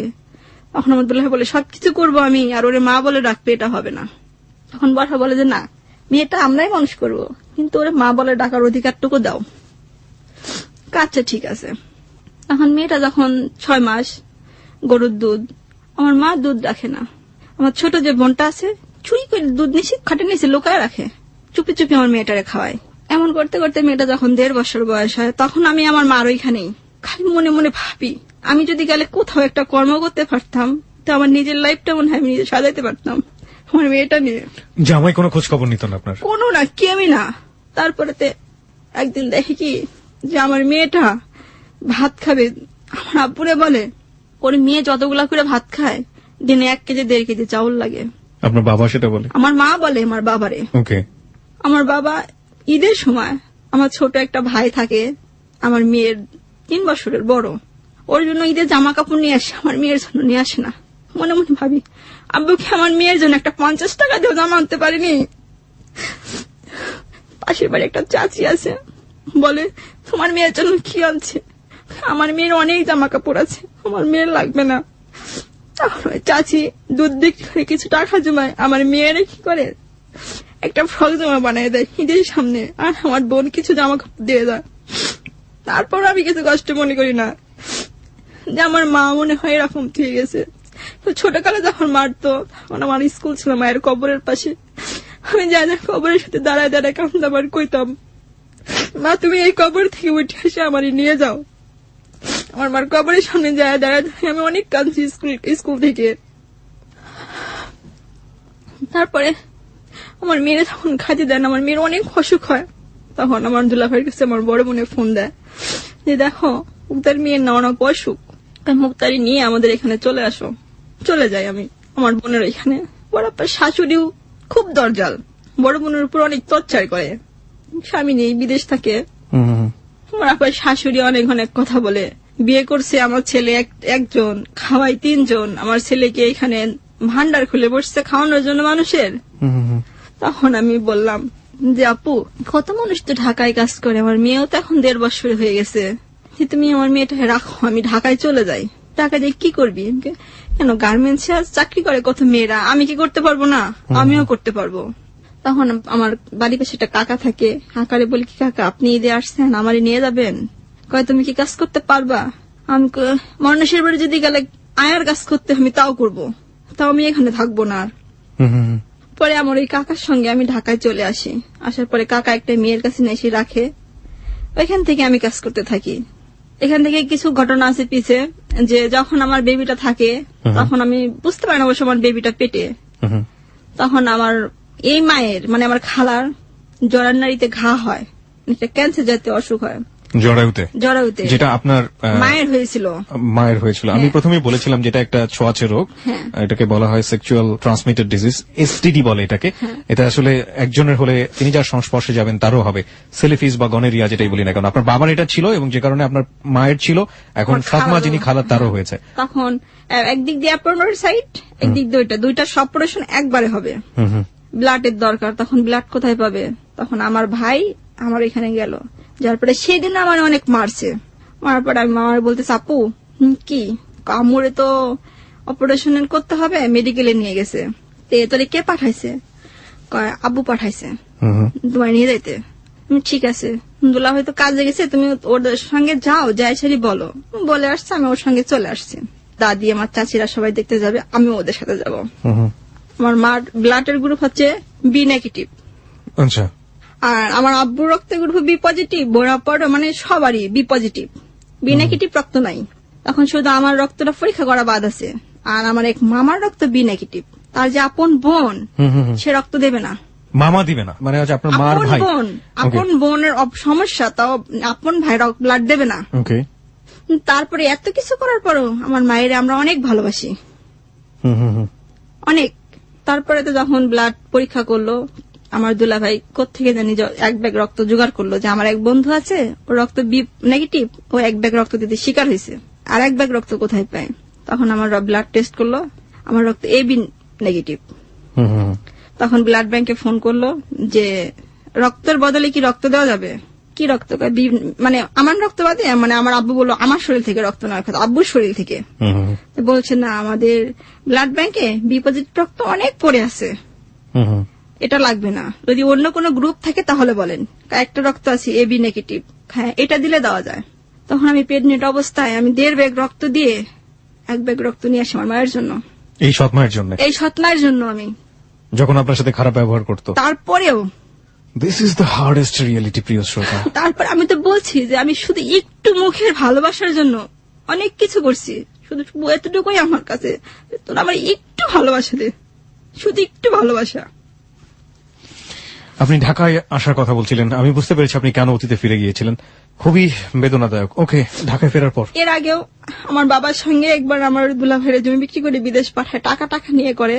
আমি কয়েকটা কথা বলছিলাম, আমার মার সঙ্গে ঝগড়া লাগছিল, ঝগড়া লাগার পর আমি বলছিলাম, আমার মায়ের বলছিলাম, আমার মা বলছে আমি তোর বাবার সংসার করব না। তখন আমি কথাটা বলছিলাম যে কেন করব না, তখন আমার মায়েরে মায়েরে ফেলে দিয়ে তখন বিয়ে করছো, এখন কেন সংসার করবা না?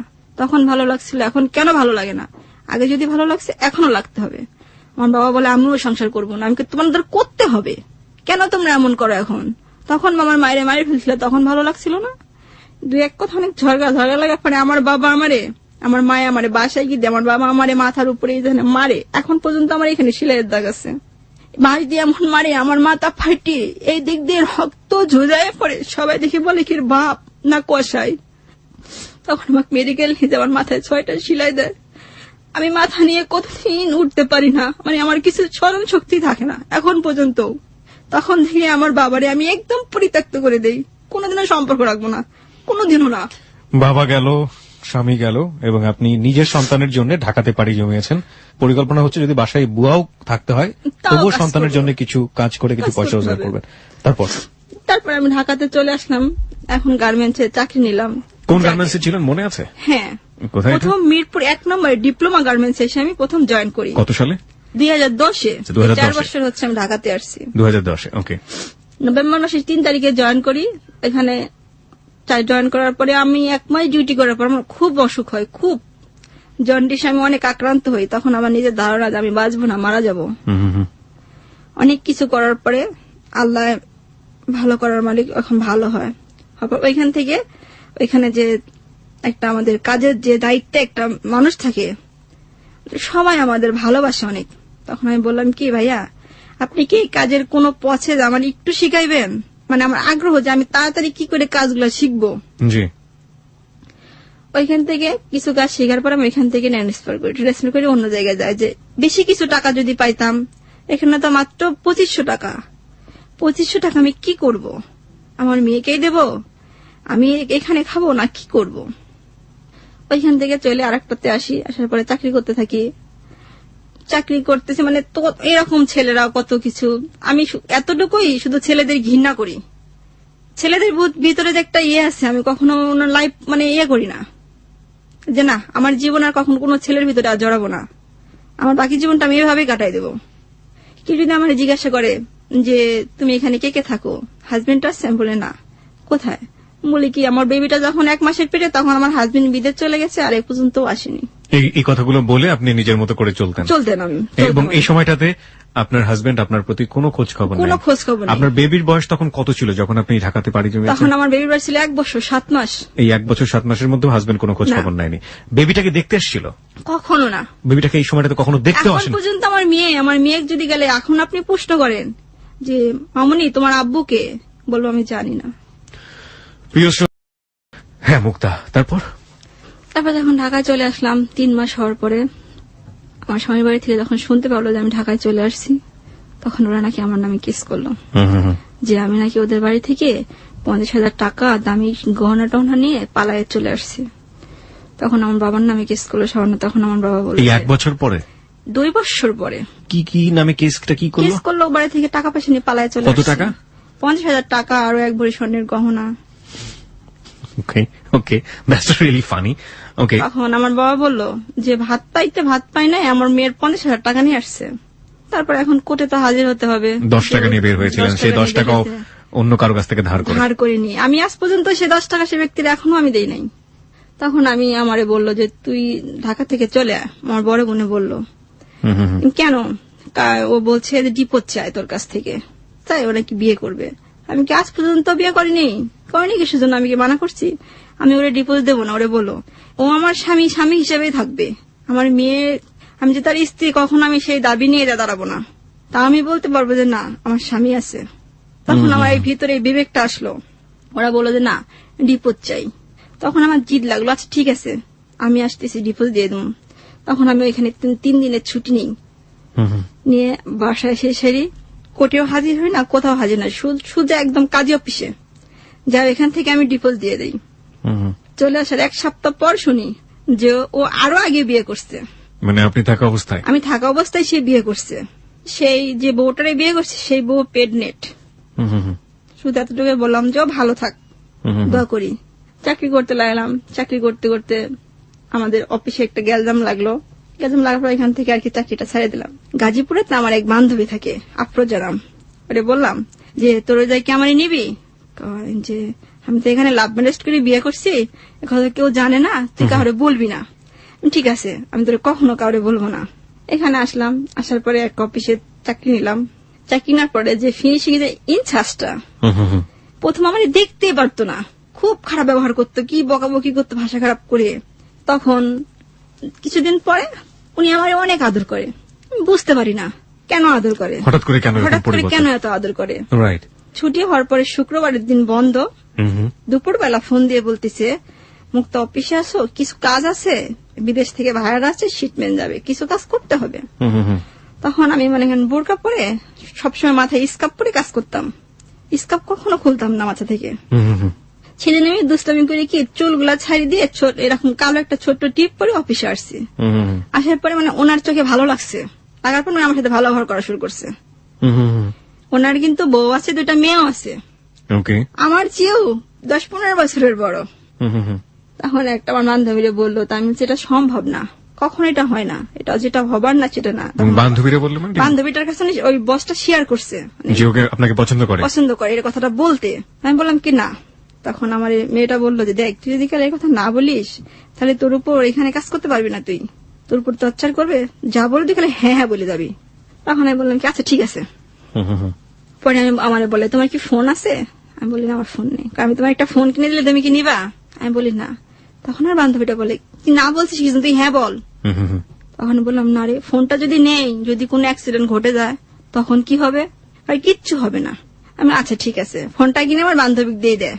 তারপরে আমার একদিন আমার বান্ধবীর সাথে বলে কি তুমি একটু মার্কেটে আসো। মার্কেটে আসার পরে অনেক কিছু আর কি কিনে দেয়। তারপরে বাসায় চলে যায়। আমি কিছুদিন পরে আমারে বলে আমি কিন্তু তোমার বিয়ে করবো। ডিরেক্ট, একদম ডাইরেক্ট।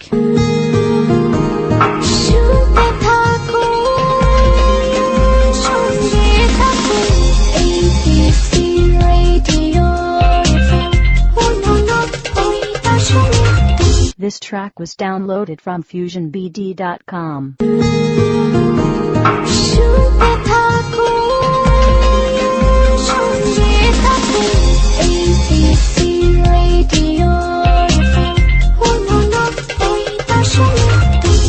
তখন আমি বলি শোভম, আপনি আমার বাবার বয়সী, কি করে কথা বলেন? নাহলে কিন্তু সমস্যা হবে। তখন আমার ভিতরে একটা ভয় আসলো, এত কিছু দিল, যদি কোনো কিছু করে তখন আমি বললাম কি বস, আমি তো বাড়িতে যাব, বাড়ি থেকে তারপরে আমি বেড়ায় আসি, কিন্তু আমি কিন্তু বাড়িতে যাব না, আমি এখান থেকে চাকরি ছাড়ি দেবো, দিয়ে অন্য অফিসে চাকরি নেবো, বাসাও চেঞ্জ করে ফেলবো, যদি আবার বুঝতে না পারে। এটা আপনার প্ল্যান? আমার প্ল্যান। এখান থেকে চাকরিতে চলে আসলাম।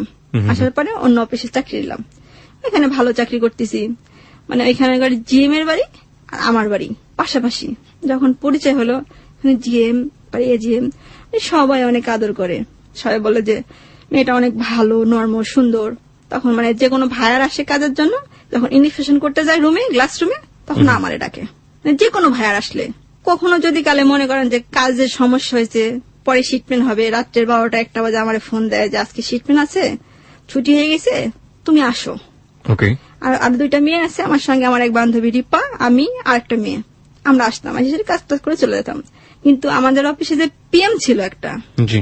উনি ছিল অনেকটু খারাপ, মানে লুচ্চা টাইপের। তখন আমার একদিন রুমের ভিতর ডাকার পরে বলে, মুক্তা তুমি কি বিয়ে করবে না? যে না, বিয়ে করবো না। তোমার জীবনটা কিভাবেই যাবে? তখন আমি বললাম, স্যার আমি এখানে কাজ করতে আসছি, আমার জীবনের বিষয়ে কখনো কোনো গল্প করতে আসি নাই। আপনি এখানে কাজ করতে আসছি, আমার কাজ ভালো হচ্ছে কিনা আপনি এটা দেখেন, আমার জীবন নিয়ে কেন আপনি ঘাটাঘাটি করেন? রাইট। তখন বললো কি, না তুমি অনেক সুন্দর, তো তোমার চেহারার দিকে তাকাইলে অনেক মায়া লাগে আমার। যেখানে নতুন গেলেন ওখানেও একই অবস্থা? ওখানে একই অবস্থা, অনেক মায়া লাগে আমার। তখন আমি কথাটা দুষ্টামি করে বললাম, কিচ্ছু মানে সবই আল্লাহর ইচ্ছা। ঠিক আছে যাও। পরে একদিন ওই ছাড়েটা আমার কাছে ফোন দেয়, কথা বলে আর কি। তখন কোনো কিছু বলে না, খালি বলে, মুক্তা তোমার অনেক ভালো লাগে। যে কথা বলে আমি কথাটা মানে কোন স্যারকে আপনি ফোন দেন? আমি কনফিউজ হয়ে গেছি, কোন স্যারকে ফোন দেন আপনি? আমি ফোন দেন, আমার কাছে ফোন দেন মানে আগে যেটা চাকরি ছেড়ে আসলেন সেটা, নাকি বর্তমানে যেটা চাকরি করি সেটা? সেখানেও এক স্যার এরকম ঝামেলা? কি নাম ছিল ওনার? ইমন। উনি কি দেখতো? পিএম ছিল, মানে পুরো ফ্যাক্টরির দায়িত্বে ছিল। উনিও আপনাকে ভাবে জ্বালাচ্ছে? হ্যাঁ, ওনার কিন্তু বউ আছে, একটা মেয়ে আছে আমার সমতুল্য। মানে আপনার সমান বয়সী? আমার সমান বয়সী। আগে যেটা জ্বালাতো ওর 2টো মেয়ে ছিল এবং আপনার বাবার বয়সী ছিল? হ্যাঁ। ওকে। কাউরে কাছে বলি না, আমারে বলে, মুক্তা আসো যাই ফুচকা খেয়ে আসি। ওখানে বলে, ছাড় আমার মাথা ব্যথা, আমার জ্বর, মানে যে কোনো একটা অজুহাত দিয়ে কথাটা কাটাই দিই। তখন আমার একদিন ফোন ধরে, কি তুমি একটা ছলনাময়ী মেয়ে, তোমার উপরে সুন্দর কিন্তু ভেতরের মনটা তোমার অনেক খারাপ। আমি তখন বলি, কিচ্ছু করার নেই, সবই তার ইচ্ছা। এই কথা বলতে বলতে একদিন রাত্রে 3টা বাজে ছুটি হয়, মানে আমার বাসার সামনে যাই, সিঁড়িতে ছাদটা দাঁড়ায় থাকে, আমি ফলো করতে পারি না। তখন হুট করে আমার সামনে দাঁড়াই, ছাড় আপনি এখানে? তখন আমার হাত ধরে, মুক্তা আমি তোমার অনেক ভালোবাসি, তুমি আমার একটু ভালোবাসা দাও। আমি, আপনি কি করছেন? যখন বলছে আমার হাত ছাড়েন, আমার হাত ছাড়েন, আপনি আমার হাত ছেড়ে দেন, মানুষ কেউ দেখলে সমস্যা হবে, আপনি আমার হাত ছাড়েন, ঢাকার শহর, এটা গিরাম না। তখন পিছন থেকে একটা ছেলে এসে বলে, এই এটার হাত ছাড়, এটার হাত ছাড়ছিস না কিসের জন্য? ছেলেটা আমার ইচ্ছে, মুক্তাপতি বাসায় চলে যাও। আমি বাসার ভিতরে চলে যাই, গেট খুলে। তখন ছাড়ের নাকি নিয়ে যায় সেটা পরে শুনছি, অবশ্য জানি না, ওনার কাছে যা কিছু ছিল নিল, ওনার নাকি অনেক মারধর করছিল। তারপরে আমি কথাটা কার সঙ্গে শেয়ার করব, কেমন যেন একটু লাগতেছে, কারই কথাটা বললে পরে আমি এই বিপদ থেকে উদ্ধার পাবো। তখন এর মাঝখানে থেকে আমাদের অফিসে একটা ছেলে, মানে আমার সাথে কথা বলতে আর কি, যে যারা ওয়ার্কার থাকে আমার সাথে কেউ সাহসে কথা বলতে চায় না, মানে একটা দিক দিয়ে ভয় পাই কি, মানে এখানে যে ফ্যাক্টরির যে জিএম, সে বলছে যে এটা আমার ছোট বোন, এর কেউ কিছু বলবি না, যদি কোনো অন্যায় করে থাকে আমার কাছে বলবি, আমি ওর বিচার করব, কারণ ওর বাড়ি আর আমার বাড়ি পাশাপাশি। তখন কেউ কিছু বলতো না, কেউ যদি কিছু বলতো তাহলে বলছে, এই ওরে কিছু বলিস না, যে বলবি তার চাকরি থাকবে না। কেন? জিএম স্যারের বোন হয় এটা। আচ্ছা। তখন ছেলেটা আমার কাছে আসে বলে, কি আপা তুমি না অনেক সুন্দর। তখন আমি বললাম, সবাই বলে? কয় না, সবাই না, আসলেই তুমি সুন্দর, আল্লাহ সৃষ্টি করছে, তাতে তো কিছু করার নেই। তাই বলে আমি কাজ করতেছি। ছেলেটা চলে গেল।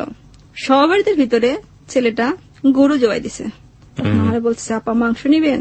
আমি বললাম, ভাই আমি তো ব্যাচেলার, 2 কেজি মাংস নিয়ে আমি কি করব? হাক বলে না 500 টাকা করে দিয়ে 2 কেজি করে মাংস, 2 কেজি মাংস খাওয়ার মতো আমার রুমে মানুষ নেই, শুধু আমি আর একটা মেয়ে, 2জন থাকি আমরা। মেয়েটার নাম হচ্ছে জোসনা। তখন বললো কি, আপু নেও, মাংসটা অনেক ভালো হবে। ঠিক আছে। পরে যখন স্যালারি উঠেছি, উঠানোর পর তখন টাকাটা দিতে হবে, তখন আমি টাকাটা দিয়ে দিছি। পরবর্তী ছেলেটা যায়, সেটা জোসনার কাছ থেকে আবার টাকা চায়। তখন আমি বলছি, এই আপনারা কি ব্যবসা শুরু করছেন, একবার টাকা নিচ্ছেন তাতে হয়নি, আবার নিতে হবে? তখন বলছে, আপু সরি আপু, আমি তো জানি না।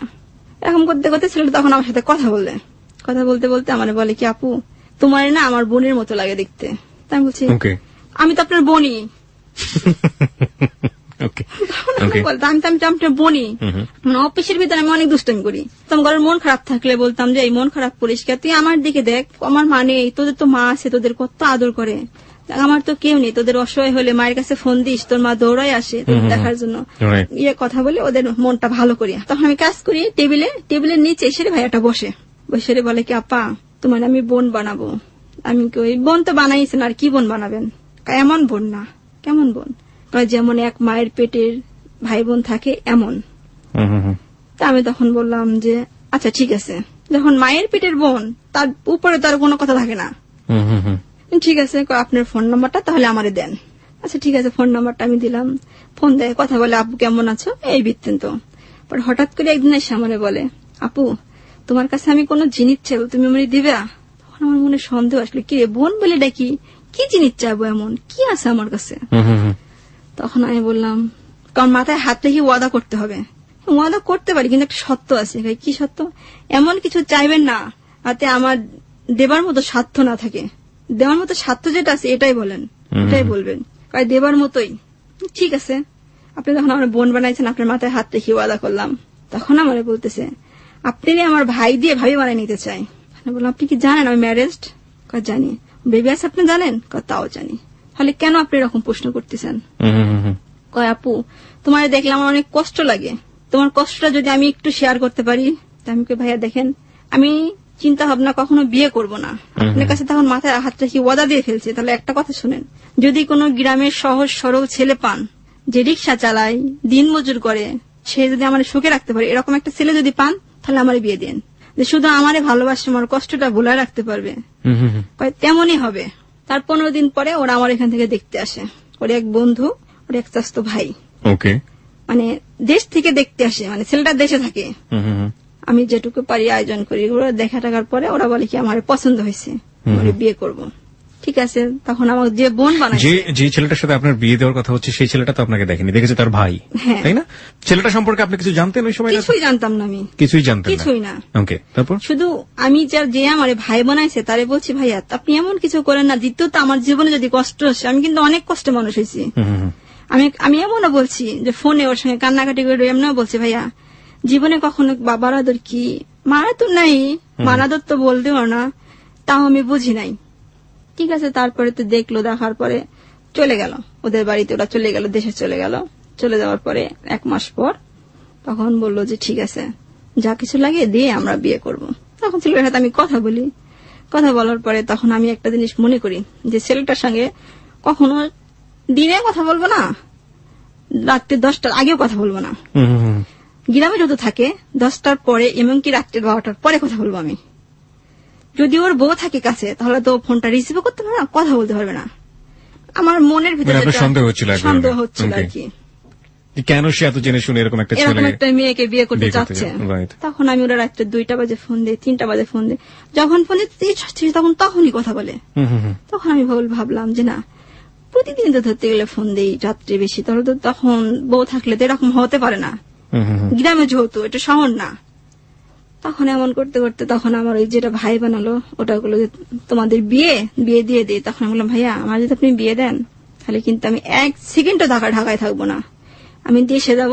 আমি গ্রামের মেয়ে, গ্রামের মতো থাকবো, আমি বাঙালি বউ হয়ে থাকবো। আমি এখানে আমার ঢাকায় চাকরি করতে ভালো লাগে না, কোনো কিছু করতে ভালো লাগে না। তখন মানে এসব কথায় সবকিছু ওরা রাজি। তখন আমি একটা পয়েন্টে দিলাম যে আমার 1 লাখ টাকা দিতে হবে। কেন 1 লাখ টাকা দিতে হবে? আমার মেয়ের জন্য।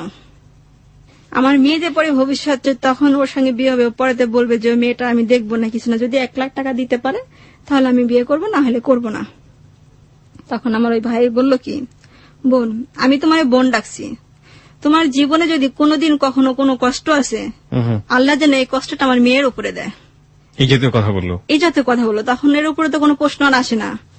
যেহেতু কারোর কেউ যদি নিজের সন্তান নিয়ে কিরা কাটে, আল্লাহর কাছে বান্ধা রাখে, তাহলে তো কিছু বলার নাই। ঠিক আছে, ওরা সাথে করে নিয়ে যায়, বিয়ে দিয়ে দিল। বাসায় আসলাম, বাসার মানুষ। আপনি যে বিয়েটা করলেন, আপনার বাড়ির কেউ জানতো?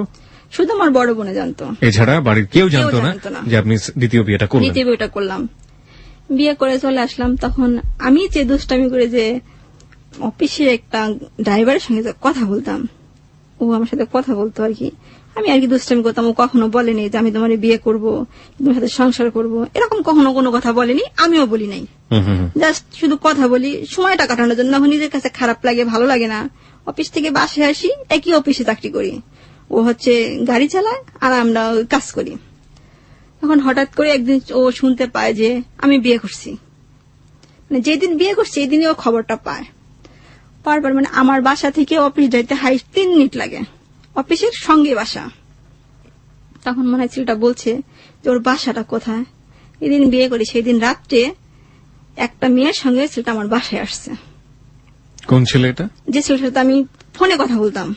ফোনে আপনি কোন ছেলেটার সাথে কথা বলতেন? মানে আমাদের অফিসের যে ডাইরেক্টর স্যারের গাড়ি চালায়, সে গাড়ির ড্রাইভার, তার সাথে এমনিতেই কথা বলতেন? কথা বলতাম আর কি। ওকে। কিন্তু সেই ছেলেটা কখনো আমার বলেনি যে আমি তোমার বিয়ে করব কি সংসার করব, এসব ধরনের কোনো কথা বলেনি। এমনি আর কি ভালো মন্দ, এমনি দুষ্টামি ফাজলামি এরকম কথা বলতাম সবসময়। এমনি বলতো মুক্তা তোমার ভালো লাগে, বন্ধু হিসেবে কথা বলি আর কি। সেই ছেলেটা আমারে গেছে, আমারে বলছে মুক্তা তুমি কখনো বিয়ে করবা? আমি বলছি আমি কখনো বিয়ে ডিরেক্টলি বলেছে বিয়ে করবা? ছেলেটা আমারে বলছে মুক্তা তুমি কি কখনো বিয়ে করো? বিয়ে করো তাহলে আমারে বলো, আচ্ছা আচ্ছা আচ্ছা, ওকে। একটা ভালো ছেলে দেখে তোমার বিয়ে দিয়ে দেই। আমি বলছি না আমি কখনো বিয়ে করবো না। তাহলে তুমি আমার বন্ধু হিসেবে সারা জীবন এভাবে থাকবো? আমি হ্যাঁ সারা জীবন। ততদিনে তো আপনার বিয়ে হয়ে গেছে তাই না? হ্যাঁ, এর আগে কথা বলছে এগুলা। ওকে, এটা কি বিয়ের আগে কথা না বিয়ের পরে? বিয়ের আগে। এটা বিয়ের আগে কথা ছিল। ওকে, তখন বিয়ে করছে, হঠাৎ ছেলেটা মানে কি রে মেয়েটা এভাবে কথা বললো, বিয়ে করলো, বিশ্বাস যাচ্ছে না ও আর কি। মানে আমার অফিসে থেকে বাসা 3 মিনিট লাগে, ছেলেটা আমাদের বাসায় আসছে। আসার পরে দরজা লক করছে, তখন ছেলেটা মানে আর কি এখানে আসার পরে তখন মেয়েটা বলতেছে ভাই আসছে তোরে ডাকার জন্য, তুই নাকি বিয়ে করছিস?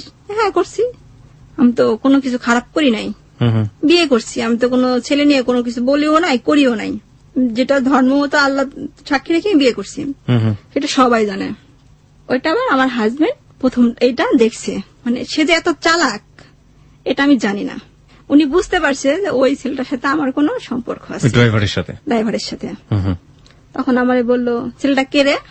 তখন প্রথম দিন প্রথমেই তুই ছেলেটা কে রে? তখন আমি বললাম যে আমার জীবনে তেমনি কষ্ট হয়ে গেছে, আবার এরে করছে, যদি যে কোনো অ্যাক্সিডেন্ট যদি আমার ফেলে চলে যায় তখন আমার জীবনটা তো একদম পচে যাবে। তখন আমি বললাম আমাদের অফিসে কাজ করে, আমি অফিসে যাইনি তো এজন্য আমারে দেখতে আসছে যে কেন রুমে আসলো না, তুই কেন তারা ডাকলি না, কেন বসাইলি না, সে কথা বলে। আমি বললাম সরি আমার ভুল হয়ে গেছে, নেক্সট আর কখনো এরকম ভুল হবে না। নিশ্চয় তো ছেলের সাথে কোনো রিলাকশন আছে। আমি কই না। একথা বলার পর আমার একটা টস করে চড় মারলো প্রথম দিনই। ওহো, প্রিয় শ্রোতা এখানে একটু নোট করছি, দেখুন ওর যে বলার জায়গাটা, ওর যে উচ্চারণগুলো ইংরেজি উচ্চারণ সেটা একেবারেই ওর মতো করে, এবং এটা ওর জানার জায়গা থেকেও বলছে। আপনারা নিশ্চয়ই বুঝতে পারছেন আসলে কি বোঝানোর চেষ্টা করছে। That may be fun for you because the pronunciation is not okay, but খেয়াল রাখবেন যে pronunciation or the language is not important here, the story is important. So সেই জায়গাটা থেকে আপনারা ওকে অবশ্যই কনসিডার করবেন। ওকে, হ্যাঁ, তারপর আমার চট দিল, তখন আমি বললাম যে আল্লাহ আমি কি দ্বিতীয় তো আবার ভুল করলাম? তখন আমার বিবেককে আমি প্রশ্ন করলাম। এই যে আপনার গায়ে হাত তুললো, এটা বিয়ের কয়দিন পরে? প্রথম রাত্রে। হ্যাঁ, তখন আমি চলটা ধরে চুপ করে বসে পড়লাম, আমি কেন এই ভুলটা করলাম। এবার উনি আমার সাথে কথা বলে না, আমার হাজবেন্ড আমার সাথে কথা বলতেছে না, ওর ভাইরে ফোন দিয়ে বলে আমি এর সঙ্গে থাকবো না, এর সাথে সংসার করবো না, চলে যাব। তখন আমার কেমন যেন একটা লাগতে লাগলো যে কি আজকে প্রথম রাত এই অবস্থা, দ্বিতীয়ত কি হবে। কিছুদিন এখানে থাকার পরে ওইখান থেকে রুম চেঞ্জ করে সারি অন্য বাসায় গেলাম। যার পরে আমি সকালে ঘুম থেকে উঠছি, উঠার পরে ওর ফোনে একটা মেয়ে বারবার ফোন দিচ্ছে, ও ঘুমায় রয়েছে, আমি চুপ করে ফোনটা রিসিভ করছি। রিসিভ করে বলছে আপনি কে?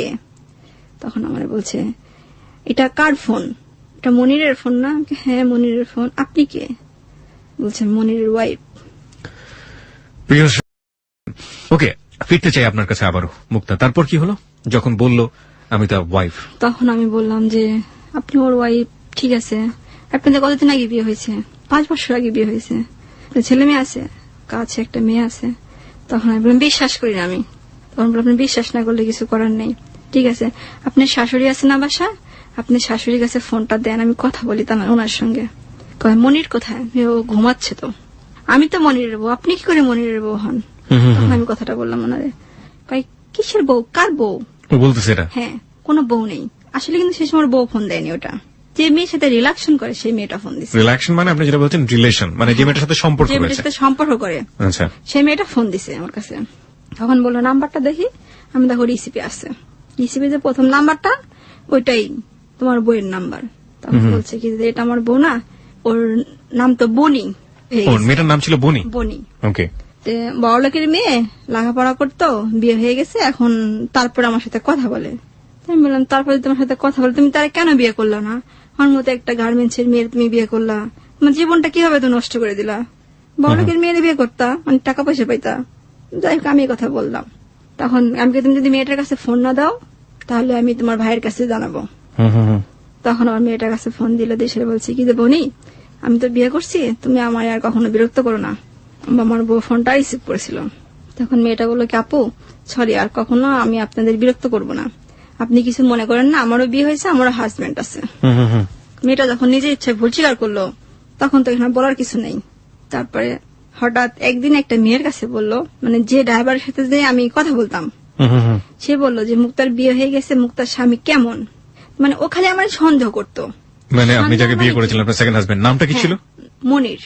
মনির আপনাকে সব সন্দেহ করতো? খুব সন্দেহ করতো। তখন মানে আমাদের অফিসে এরকম ডিউটি, প্রতিদিন রাত্রের 12টা বাজে ছুটি হয়। ও কি করতো? বাসায় শুয়ে থাকতো? বাসায় শুয়ে থাকতো। আচ্ছা। তখন আমি বললাম যে দেখো, যেভাবে শুয়ে থাকো ঢাকাতে এইভাবে থাকলে হবে না, কাজ করলে দুজন করতে হবে। যখন জীবনে সংসারে নামছি দুজন কাজ করতে হবে, তখন যে সংসারটা কি জিনিস তখন আমি বুঝি। আমি বলি, অনেক অনেক ভালোবাসি, অনেক এতটা ভালোবাসি, এত কখনো কষ্ট না দেয় আমারে। 12টা বাজে ছুটি হয়, 10টা বাজে ফোন দেয়, তোমার কি ছুটি?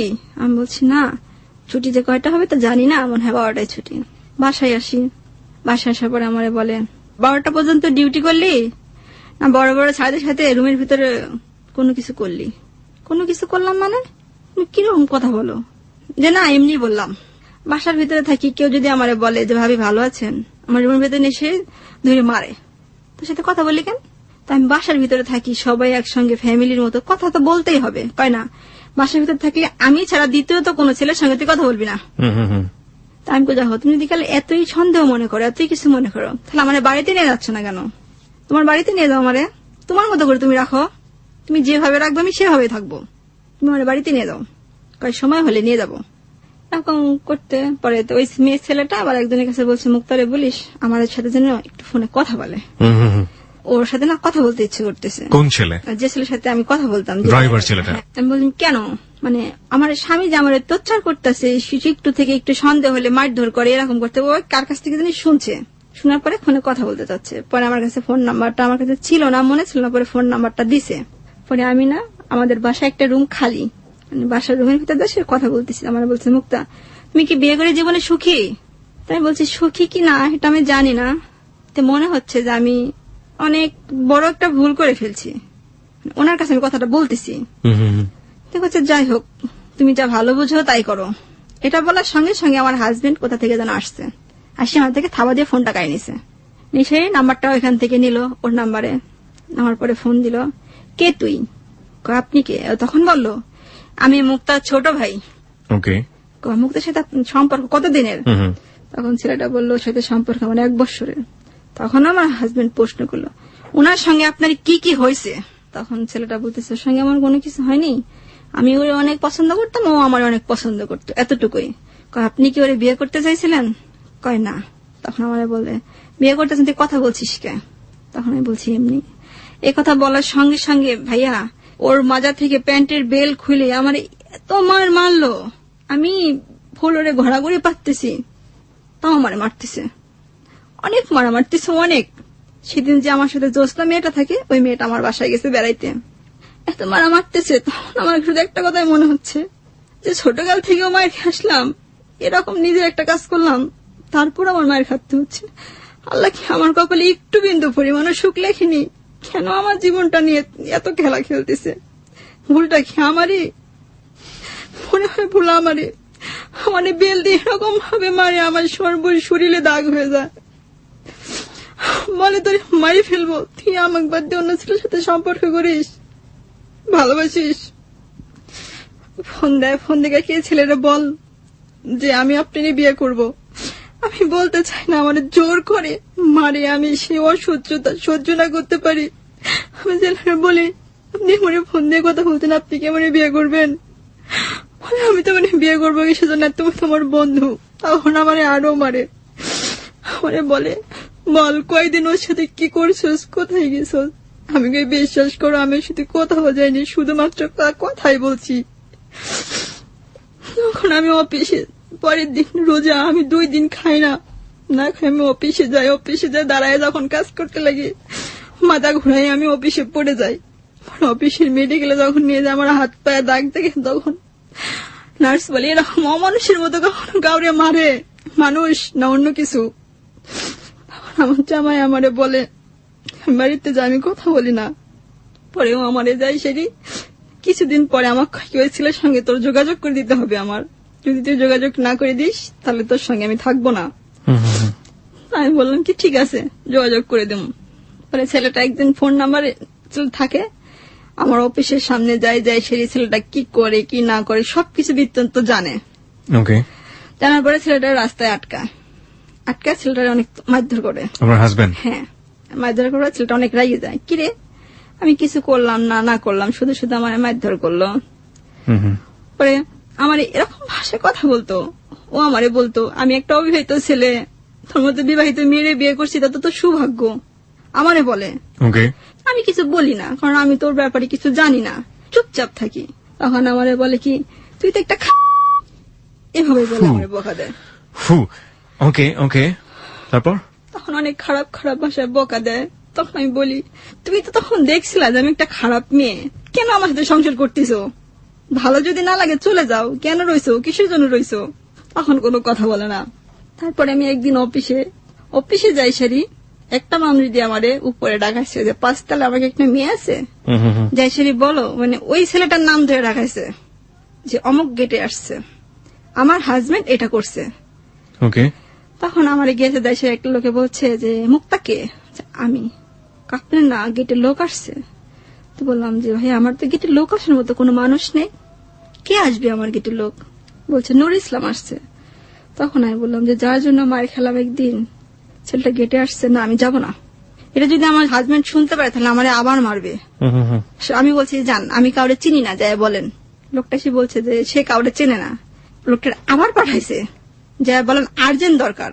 তখন আমাদের যে বস সে বলতেছে মুক্তা যাও দেখো, কোন আর্জেন্ট তো হতে পারে, অন্য কেউ তো হতে পারে। তখন আমি আসলাম গেটে।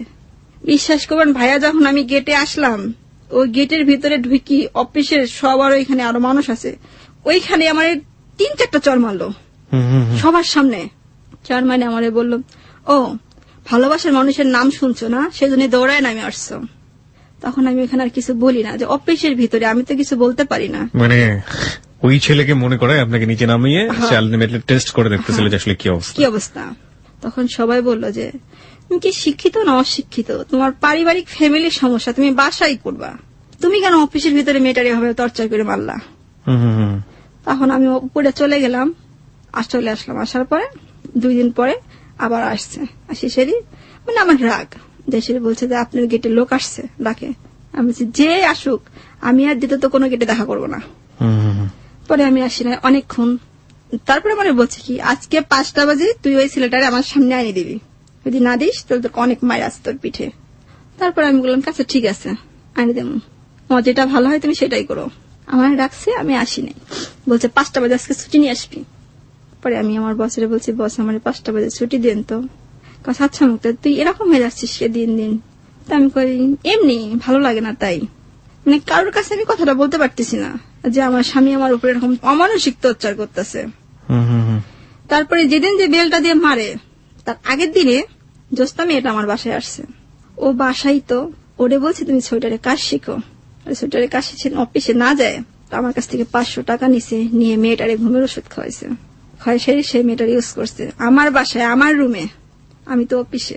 আমি 5টা বাজে, আপনি জানলেন কিভাবে এটা? 5টা বাজে আমি অফিস থেকে আসছি। এখন পাশের রুমের মহিলা আমারে বলতেছে মুক্তা ওটা কি তোর বান্ধবী না অন্য কিছু? আমি তখন বলি না তোর বান্ধবী, আমি তোমার বোন। সারাদিন তোর স্বামীরে নিয়ে রুমের ভিতরে দরজা লাগা দিয়ে রয়েছে। তখন আমি কিছু মাইন্ডে করতেছি না, মেয়েটা তো আমি চিনি, আমার কাছে থাকছে, মানে আমি ওর প্রতি অনেক বিশ্বাস তো আর কি।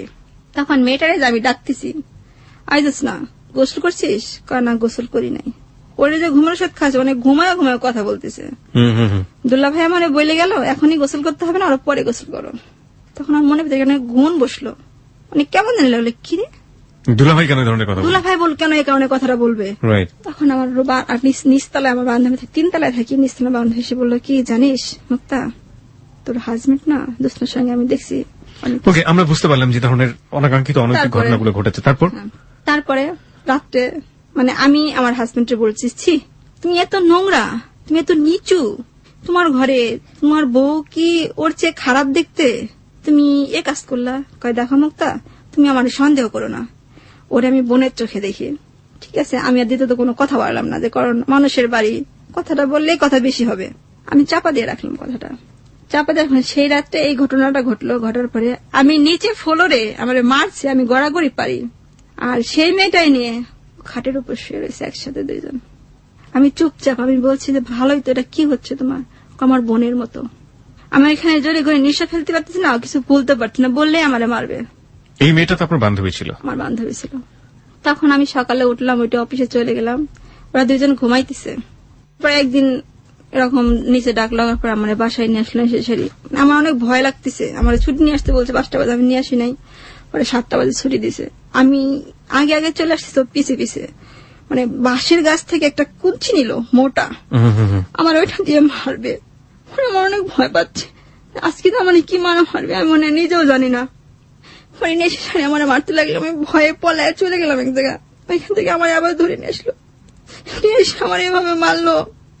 আমি ঘরের পাড়তে জোরে বললাম, ভাই 2টা পায়ে ধরি, আমার আর মারিস না, আমি আর সহ্য করতে পারতেছি না, আমার আর একটা বাড়িও দেব না। আমার এক পা মনে হয় কি মানুষের মাংস পচে গেলে যেমন হয়, আমার পাটা এমন হয়ে গেল, আমি পানি উঠতে পারি না। অফিসে যাই কাজ করি, দাঁড়াখানি না ব্যথা করে, আমি অফিসের ভিতরে যে পা হাত দিয়ে নাড়ি আর কান্দি আর কই কি আল্লাহ, আমার জীবনটা কেন এমন হয়ে গেল? আমি তো আগেই ভালো ছিলাম। এখন সবাই আমার অফিসের মেয়েরা বলে, তুই এমন করছিস কিসের জন্য? পরে কই দেখি আমি ছালোয়ার একটু উঁচা করে দেখাই, কইছি ঘরের বউরে কখনো কেউ এভাবে মারে? তখন আমি ওর কাছ থেকে পালাই, বেতনটা উঠাই নিয়ে আমার বোনের কাছে চলে যাই। আমার ওইখান থেকে যায় নিয়ে আসে, নিয়ে আমি ওদের বাড়িতে যাই।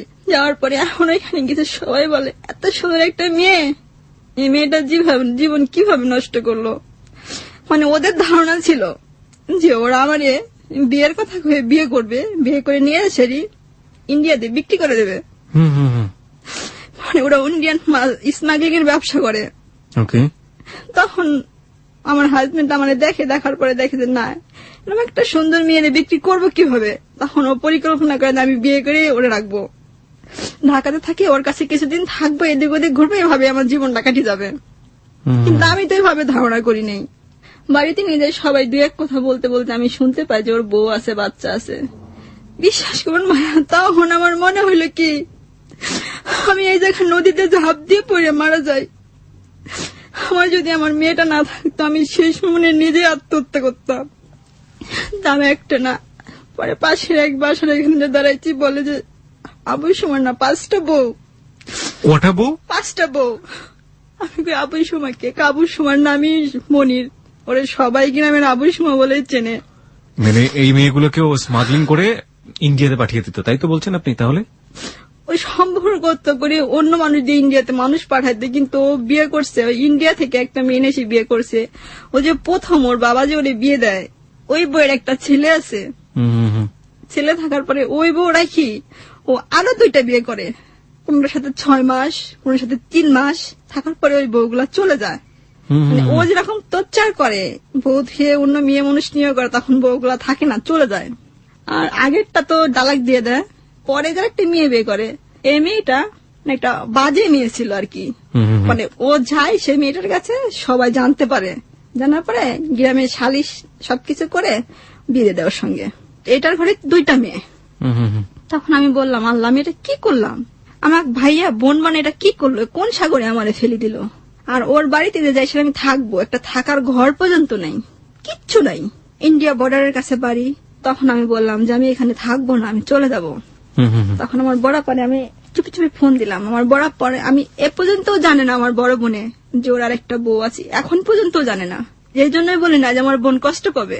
তখন আমি ওইখানে বললাম কি, দেখো আমি এখানে থাকবো না, তোমার বউ আছে, বাচ্চা আছে, এটা থাকা সম্ভব না। তখন ওর মা বাবা ভাই বোন সবাই বললো কি, ওর বউ একটা অ্যাক্সিডেন্ট হয়েছিল, ও যখন তোর কাছ থেকে ঢাকাতে বাড়িতে আসছিল, তখন ওর বউরে তালাক দিয়ে দিছে, ওর আর দেউর সাথে কোনো সম্পর্ক নেই। তখন বললাম 2টা মেয়ে, ওটাও টাকা পয়সা দিয়ে সব বিদায় করে দিছে, আর কখনো আসবে না। ঠিক আছে। আমি তখন ভাবতেছি যে আমি যখন রংপুরের মাটিতে পা রাখছি, আমি তো চিনি না কোথাও কোন দিক দিয়ে যাইতে হবে। রংপুর ছিল ওর বাড়ি? হ্যাঁ, রংপুর মানে লালমনিরহাট জেলা, পাটগ্রাম থানা। ওকে। আর ওদের গ্রামের নাম হচ্ছে দহগ্রাম।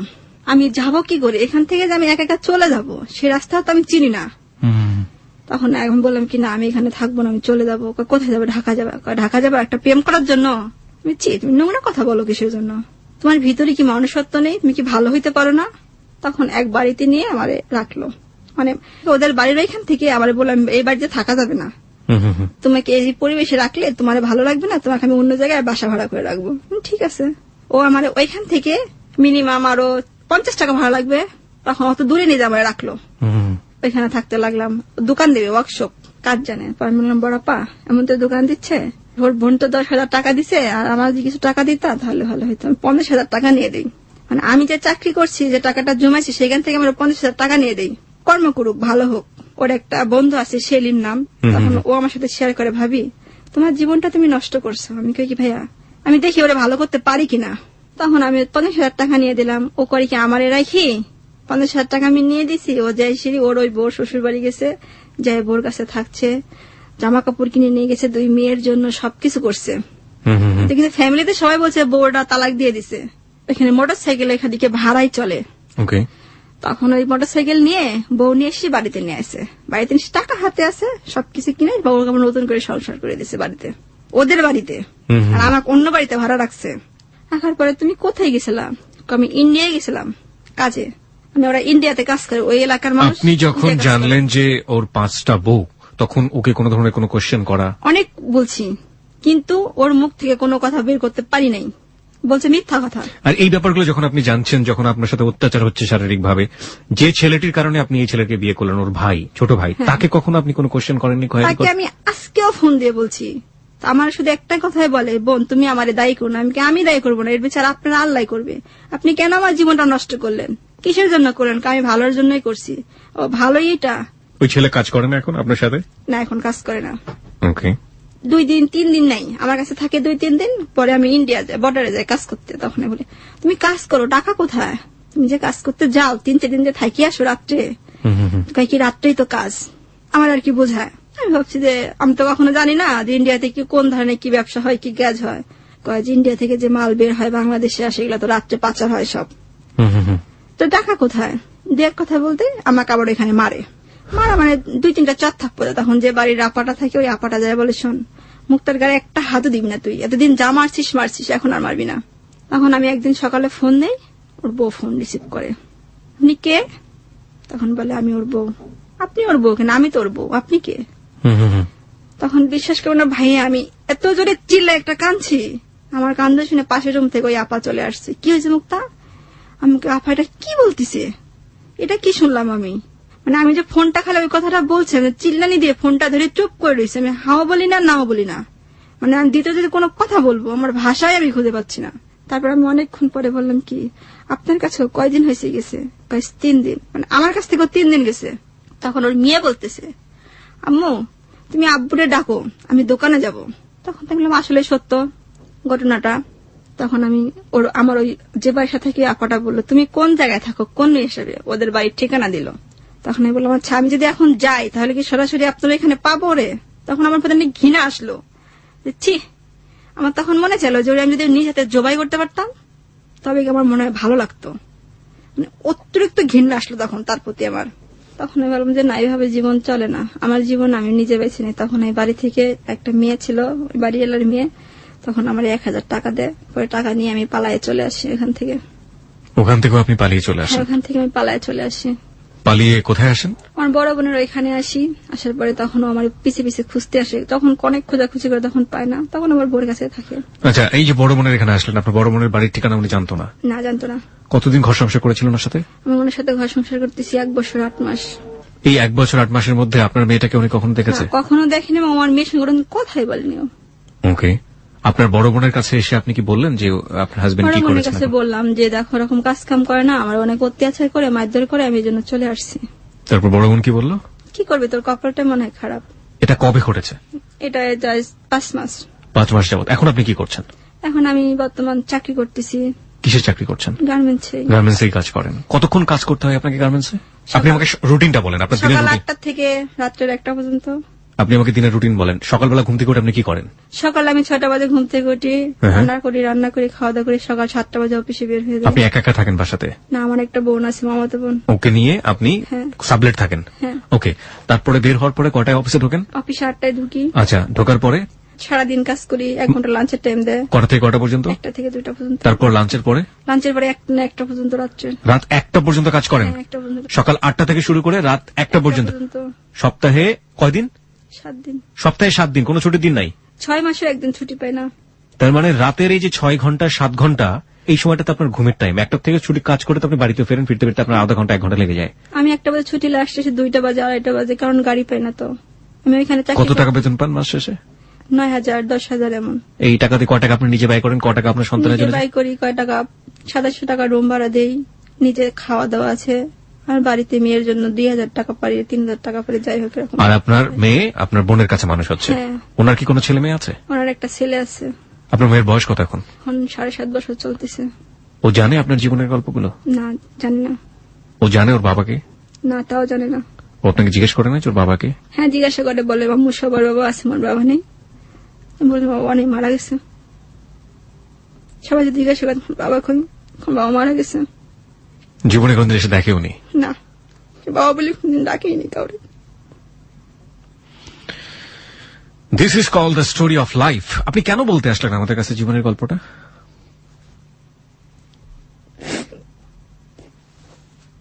আমি শুধু এতটুকু বলি, আমার মেয়ের জন্য যেন সবাইকে দোয়া করে, আমার জীবনের মধ্যে যেন আমার মেয়ের জীবনটা না হয়। আমি যতটুকু টাকা আয় করেছিলাম সব আমি টাকাগুলো খরচ করে ফেলছি। আমার এখন পুঁজি বলতে কিছুই নাই, আমি অসহায় হয়ে গেছি। আমার মেয়ে আমার ঈদে বলছে আম্মু আমার একটু জামা কিনে দিও, আমি দাও দিতে পারিনি।